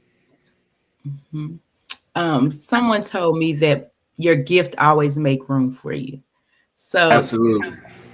Your passion, your gift is always going to show up. It's always going to shine bright. And it's always going to be authentic. So people are attracted to authenticity. They're attracted to real. Absolutely. So I like that about you, about relationship building. It's just about my gift. It's just about your passion. It's just about what you love to do. So other people are always going to talk about you because they're going to say, oh, he passionate about it. Oh, he getting the job done. So I like that. I like that. Now, what are some of the biggest lessons you learned managing billion-dollar projects? The biggest lesson I've learned is communication. I'm big on communication. I feel like that is the number one skill of all the skills in the universe. And why do I say that? Well, if we can't communicate, there's no relationship, and there's no relationship if we can't relate. And I can't relate to you if I don't know how to communicate with you. So, in order to say that build one more relationships, time. You got to slow that down and say that one more time because I don't think we caught that. One more time. Yeah, communication is the number one skill in the universe. I mean, in order to communicate, you have to have a relationship, but only to have a relationship, you have to relate. The root word of relationship is relate. So if you can't relate, I can't communicate. And if we don't communicate, there's no business that can be had. Not only is there's no business that can be made, there's no society. So, I mean, communication is the number one skill to be able to open up doors, move things forward, anything positive or anything talking about building, you have to have some type of communication. And I just love being able to communicate with people from all backgrounds and nationalities and cultures. You know, being in the military, traveling around the world as a young man, I saw a lot of cultures and I dealt with a lot of people growing up in urban America and then, you know, moving into corporate America. And then, of course, being, you know, unapologetically Black, right? I've just, the lay of the land is, you know, easy for me to navigate and talk and, you know, deal with so many different diverse backgrounds that communication definitely is going to be the number one key to be able to sit down with, you know, a student. I might wake up in the morning and I got to talk to a 14, 15-year-old who just, you know, things are going over their head. And I always say it's math when it comes to our young people. What do you mean by that? I can't put my age into a 14-year-old, but I could put my 14-year-old mentee into my age, right? It divides properly. So I, as a mentor, should be able to absorb and take on the things that these mentees need. And I think a lot of times that we don't take interest enough, and that's where the word, you know, interest, being able to have interest in these individuals and young people, that you can absorb and take on what their interests are and not so much put your interest on them. And then whether it's taking interest of young people or going to sit, you know, with a senator or a mayor or even, you know, someone in the president administration, it's the same thing. It's the same concept. It's leading with taking interest at heart, right? You have to be interested in the things that you're talking about. You have to be interested in the things that other people are talking about. I know what I want out of the deal, but what do you want out of the deal? And being able to take interest in that and have a passion about other people's interests genuinely, and being able to do that, you know, it just works magic. It allows you to be able to go back to what I said. You can relate to them now, you can build relationships with them now, and then you understand how to communicate with them. And once you understand how to communicate with people and how to relate to people, it's just magic. Wow. Communicate. Communication, absolutely. I know everybody looking around like, no, I thought I needed to learn how to be an entrepreneur. But the first thing is communicating because you have to be able to relate, like you said. And a lot of times we don't want to communicate, or we don't want to listen, or we don't want to be in the room with that person because that person don't look like us, or we don't want to be in the room with that person because that person don't sound like us. But I have to have a passion to relate to you. To find out what you have to offer me or what I have to offer you. Absolutely. Communicate. That's key. I mean, we have our own perception and perspectives of how things should be. But if you take the perspective approach, you put yourself in the glass half full, because your perception may not be what somebody's perspective really is. So to be able to look at other people's perspective and then take interest in their perspective of how they are thinking and what they have going on in their lives, it just makes it even more easier to relate and communicate and build and foster relationships. That is so true. Now, where did you find a love for technology? My father. I mean, he bought me a Commodore 64. He used to come home with the, you know, when I stayed with him in the summers, with the static electric wristbands. I used to wear them thinking they was, you know, art. And then he used to take me around and show me different things with electricity and electronics. And then, it amazed me that I could, put a little, well, it was a little 5 1/4 floppy disk, and I can get on there and write some code, and I can make the computer do all these different things. I thought it was very fascinating when I was a child. And I always said, this is what I wanted to do. I've never not really known what I wanted to do, meaning I've always known what I wanted to do since I was a little boy. Like, I'm talking 6, 7 years old. I just knew I wanted to do something with electronics, something with writing. I mean, I love to write. I love electronics. And I just always knew I wanted to own my own business. Like, I didn't see myself, working as an employee, even though I have worked as an employee, but I always call myself an entrepreneur on the job. There's just one client. Yet I serve maybe 7, 8 hours out of the day. But, being in the military, understanding there's 24 hours in a day. And if you look at 8 hours out of 24 hours, it's way more time for you to do what you want to do for yourself than the time that you actually give to an employee. So we need to cut that out. A lot of times we just not productive with our time. We don't value our time. And you could put 2 8-hour days in, that's 16 hours. And guess what? You still have 8 hours of sleep. True. Yep. You good at math. You can literally put 4 hours in, 8 hours into an employee, which is what I did, and put another 4 hours in for yourself, and you still now got 12 more hours to either 4 hours to do what you need to do and 8 hours of sleep. But if you like me, I don't purpose my day of sleeping. I purpose my day of working. That's true. Me too. Now, what would you encourage business owners to focus on as they grow their business from a technology perspective? Man, the number one thing that's happening right now is AI. If you ain't on top of that, man.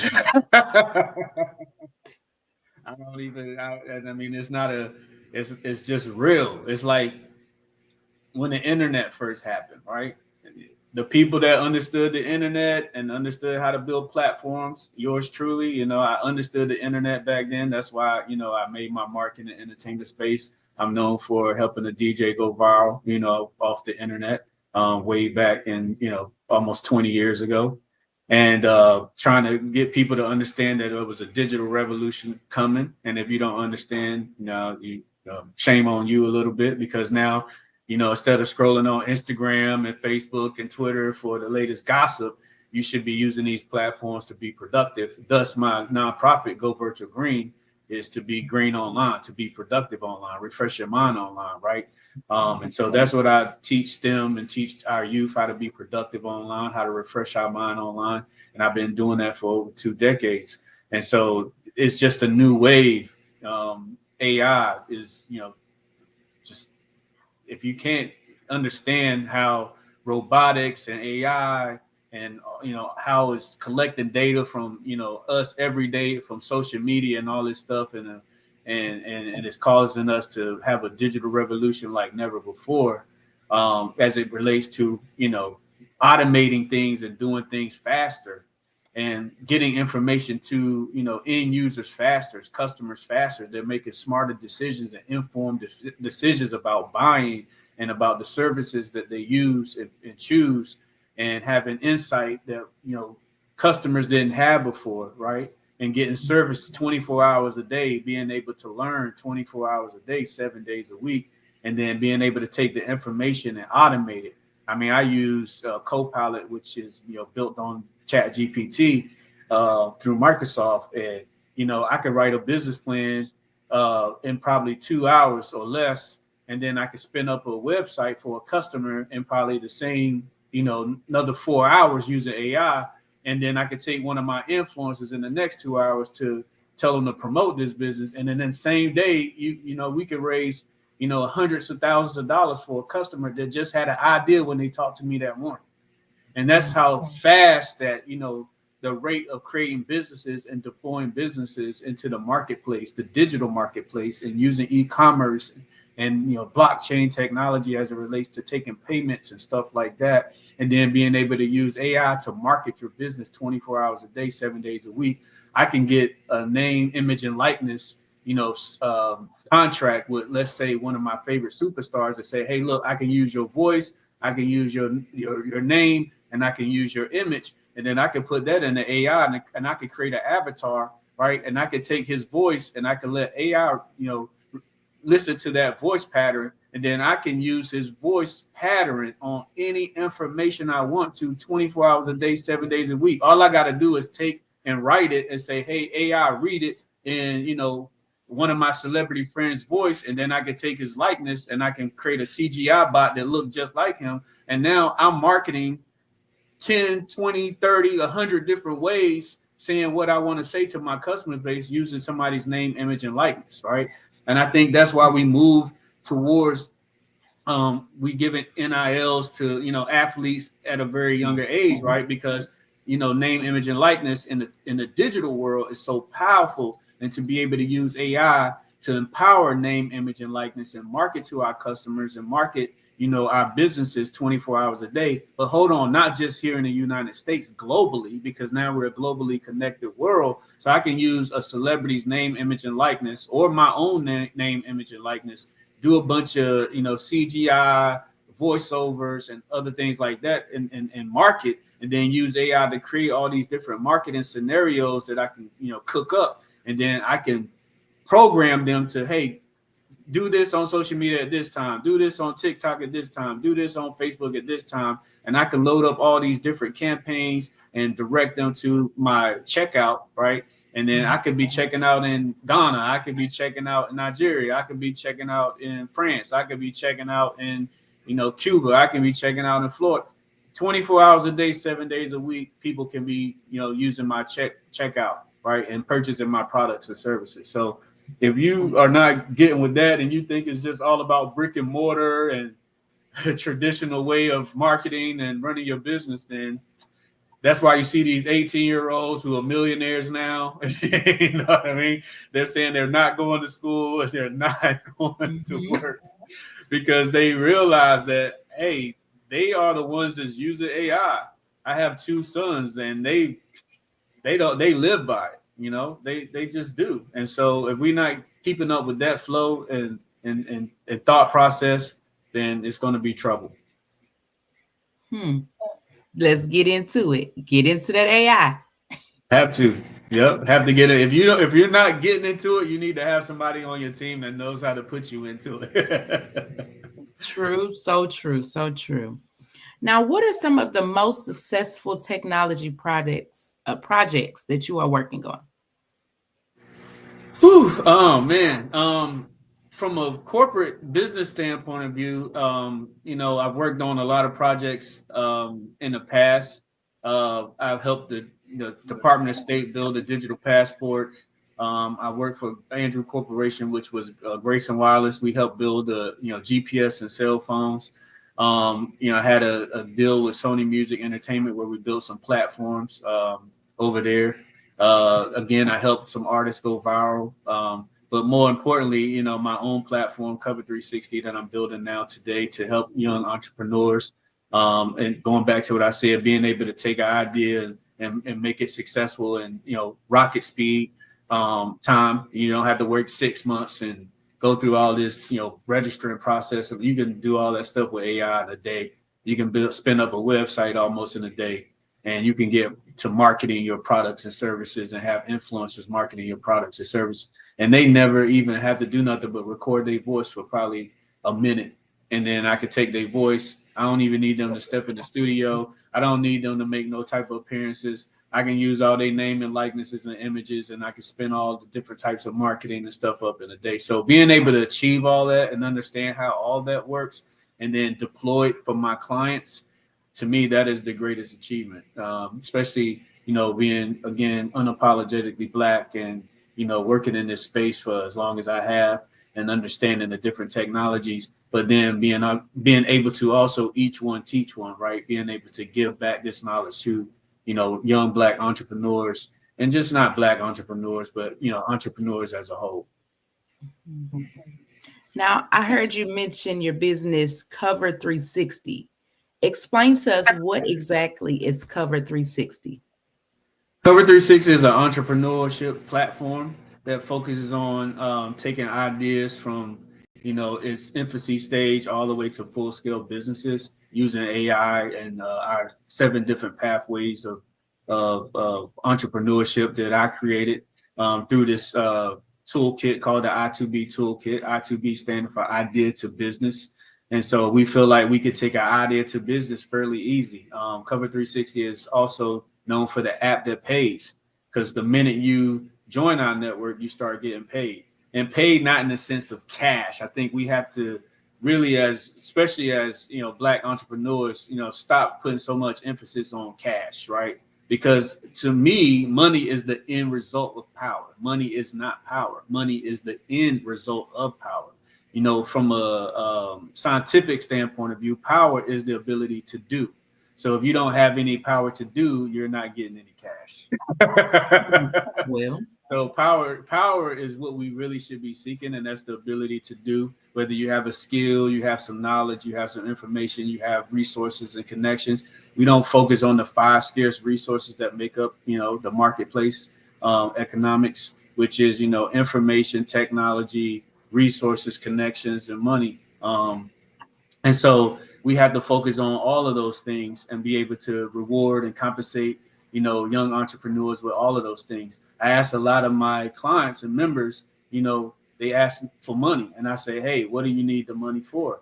And a lot of them don't really know. And then a lot of them need the money for labor. So I always say, well, hey, look, if I barter with you and get people to actually do the labor part, right? And you willing to split equity, with the people that's performing the labor, do you actually need any money? No, you do not. Why? Because what your really principal resource that you need is somebody with a skill and some information that can do some work for you.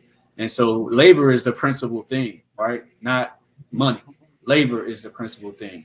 Money is just a note to pay for the labor that you're trying to get to employ into your business to establish it as a system that then can be repetitively repeated in a marketplace to generate revenue or money, right? But without the labor, the information, the resources, and the connections, those other things that's very essential, and the tools, right, that skillful people use to actually generate, revenue. Without all those things, there is no revenue, right?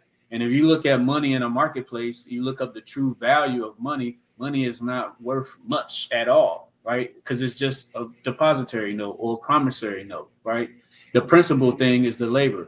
And so we've been tricked a lot out of our money, thinking that money is what it is, when really we should, be bartering with each other, networking with each other. I always believe that, walking in a room with people and not really understanding what the people in the room do is kind of a waste of walking in a room.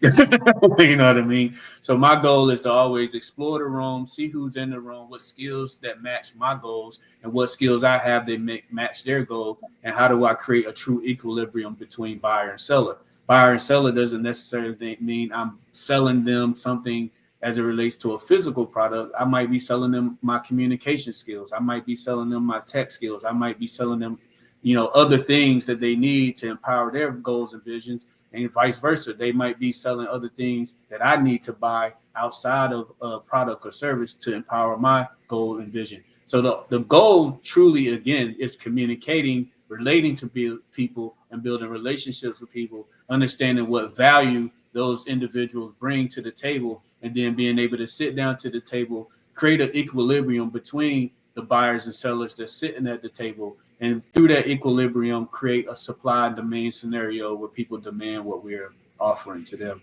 and thus create a marketplace for us to do business and generate money. It's the principle that counts. It's all the day. labor that counts. All day long. It's the principal thing. Yes. Now, do you see Cover 360? Do you see this as a U.S. product or international product? Oh, it's definitely global. It's no way.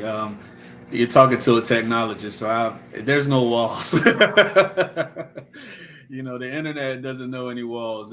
It's all around. I always tell people, if you could put on some real glasses that you could see data flying over your head, you'll be amazed of all the data that's flying around your head in the world. And so, to think that it's just US based, you would have to take away the power of the internet. That's so true. Now, I heard that you have a reality show called 6 Figure Makeover. Now, how did that come about? I hired my young son at the age of 16 about 5 years ago and told him I need my platform to be more engaging. And, long story short, he was like, Dad, you guys are already doing makeovers worth 6 figures or more on your clients. I think you should create a reality show to just show them what you and your partners are already doing. And I was like, don't tell nobody else. And so that's how 6 Figure Makeover was born. I always believed that, $1 million when I was growing up just seemed astronomical, right? It's just saying unattainable. Again, looking at it from the perspective of the majority of people, where 6% of all Black people in the U.S. make over 100,000. I'm gonna say that again. Only 6%. I just looked up these statistics. Only 6% of all the Black folks in the United States make over $100,000 a year. So that means there's 94% more of people that can't even get to the 6 figure, make to the 6 figure level. So how about allow us to come in, us entrepreneurs that have achieved 6 figures or more, right? And let's give them a more appropriate goal to achieve.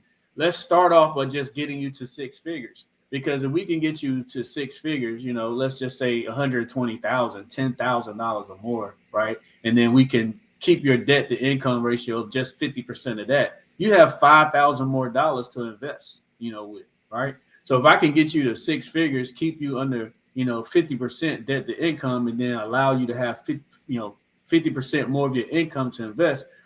Look at how powerful of a human being you just became to your community. So imagine if I can get 1,000 people united doing that, right? 10,000 people, 20,000 people doing that, but also bring the unity of it, right? The ability to communicate, the ability to relate, the ability to be able to share skills and certain scarce resources with each other, right? That $5,000, with 5, let's just say 10 other people, you just created $50,000 of value, right? And then if we spread that $50,000 monthly to these different 10 individuals, we just created our own ecosystem. And so if you look at what they was doing back in Black Wall Street and all these other things, that's all they were doing. They didn't have social media, but they knew how to share the resources. They knew how to keep the money within their own community. They knew how to barter. They didn't just rely on money. You couldn't just rely on money. And I think that's what we got to get back to, not just relying on money. When we rely on money, we rely too much on capitalism and too much on of their system. But when we barter amongst ourselves, that takes away some of the capitalist sting, right? Because it's just me and you bartering, creating our own microeconomy within ourselves. We trading skill for skill, knowledge for knowledge, and we're building, our own microeconomies. And as we keep adding more people to these microeconomies, right, the value of that becomes even greater. And because that power becomes even greater, it demands money. I always like to say money is not something you seek after. Money is something you attract. Money is something you attract. You don't chase after it. Don't chase it. No, you attract it. You attract it by going and get the knowledge and the skills and all the requirements there's need. And when people see you with the proper knowledge and people see you with the proper skills and the passion, it's inevitable. You're gonna get the money. You're gonna get to the bag. I like to say what Dr. Kelly said. He told me, he said, I had a saying that said you can lead a horse to the water, but you can't make him drink it. But Dr. Kelly said, yes, you can if you put salt in their mouth. Well, so the goal is to become the salt, right? Become so invaluable with your skills, knowledge, and information, and the ability to relate and communicate that you become attractive enough that money is following you and you're not chasing after it.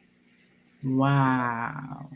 Now, what type of impact do you see these projects, your 6 figure makeover, your cover 360, what impact do you feel like it's going to make worldwide to the Black businesses? It's already making an impact because I just like to focus on one person at a time personally. Not to get too biblical, but they said the angels of heaven rejoice off of one person that, changed their mindset. So I just try to focus on changing one mind at a time. I don't have to be the great big light, because it takes a flick of light to start a great big light, right? So if I could just be a flicker of light to one person, and then I spark that one person, and then spark another person, it's like that drip of water in a bucket. You know, it might start off as a little drip, but if you come back an hour later, the bucket is full and spilling over. So that's how I try to be with everything I do. I just do that one thing excellent, right? Well, teach that one person excellence and teach them very well. And then from there, it starts to trickle down and have a, like you said, global impact. And we've already been having a global impact. We've been in other countries in the United States, all over, making an impact in nonprofit organizations, talking to different people that have influence and power. I always say, if I could talk to somebody that has 1 million followers, but I'm talking directly to the person that have 1 million followers, those followers are my followers. If the person with the 1 million followers are actually taking my advice and then taking that advice and implementing it into their ecosystem. So that's how Cover 360, Be Official Management Group, Go Virtual Green, all of the endeavors that I'm passionate about, that I've, spent a lifetime building, has making an impact, is because we focus on just, impacting one individual life at a time. And we look back and now we've impacted thousands of people's lives all over the world. Amazing. Thank you. Thank you so much, Jeremy, for your expertise, for your wisdom, just for your math knowledge. Thank you so much. Can you tell us how to get in touch with you? So yes, you can get with me at beofficial.com. That's beofficial.com, beofficial.com. My other platforms are cover360.com, cover360ixty.com, or Go Virtual Green, Go Virtual Green, green.org. And you can reach all of those platforms from beofficial.com. We're actually in the process of revamping the Be Official website. I spent so much time working on other people's platforms that last week I took the time to say, hold on, let me bring my own platform up to speed. So we're launching a new beofficial.com website here in the next week or two. But you can reach me on all that. You can also reach me on Instagram at cover360, cover360ixty, or at Be Official MG, Be Official MG. So, or you can reach me at LinkedIn too, same thing, at Be Official MG. So you can reach me on LinkedIn, Facebook, Instagram, or LinkedIn. I think I said yes on all of those different handles. Yep. Mm-hmm. Thank you so much for the information. I just want to remind you that genius is coming, and I'll see you on the other side. Absolutely. Thank you, Jamila. You're welcome.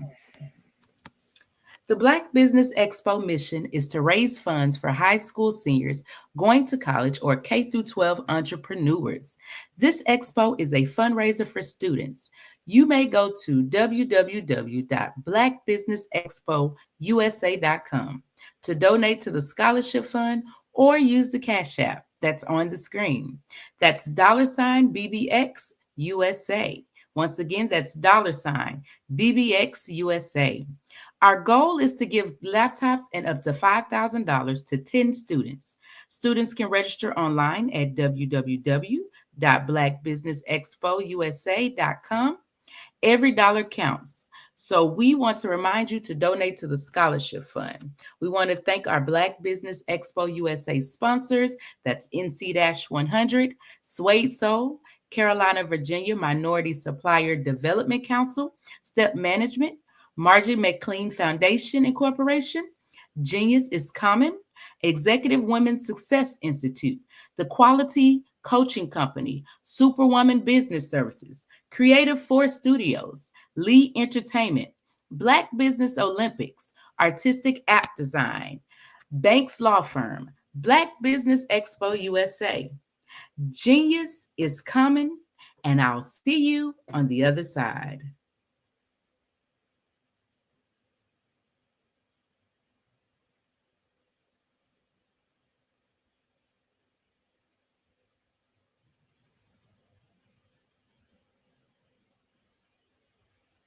Hello, I am Dr. Eric Kelly III, the visionary strategist and founder of the Black Business Olympics. I invite you to showcase your Black-owned businesses on the Black Business Network global stage. The Black Business Olympics is a global Black Business Network platform that propels Black-owned businesses into the international spotlight. By showcasing your business on the Black Business Olympics platform, you can reach a worldwide audience of potential customers, partners, and investors. You can also establish yourself as a thought leader and expert in your field, attract lucrative partnerships, and more speaking engagements. In addition, the Black Business Olympics platform provides a valuable opportunity to connect and collaborate with like-minded entrepreneurs and business professionals from around the world. This can lead to new business opportunities, ideas, and relationships.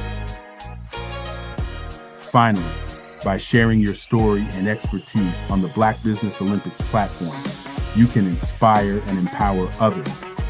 This is a powerful way to make a positive impact on the world and leave a lasting legacy. If you are a Black-owned business owner, I encourage you to seize the opportunity to showcase your business on the Black Business Olympics platform. It is a once-in-a-lifetime opportunity to make an indelible mark on the world. Be one of the 1,000 visionary entrepreneurs who are changing students' lives, shaping industries, and leaving an unforgettable legacy for their families. Unleash your voice on our global stage and watch your business thrive. Black Business Olympics is one of the largest Black business showcases in the history of Black business in the world. Yes, the entire world. Just give me a call today at 919-308-9090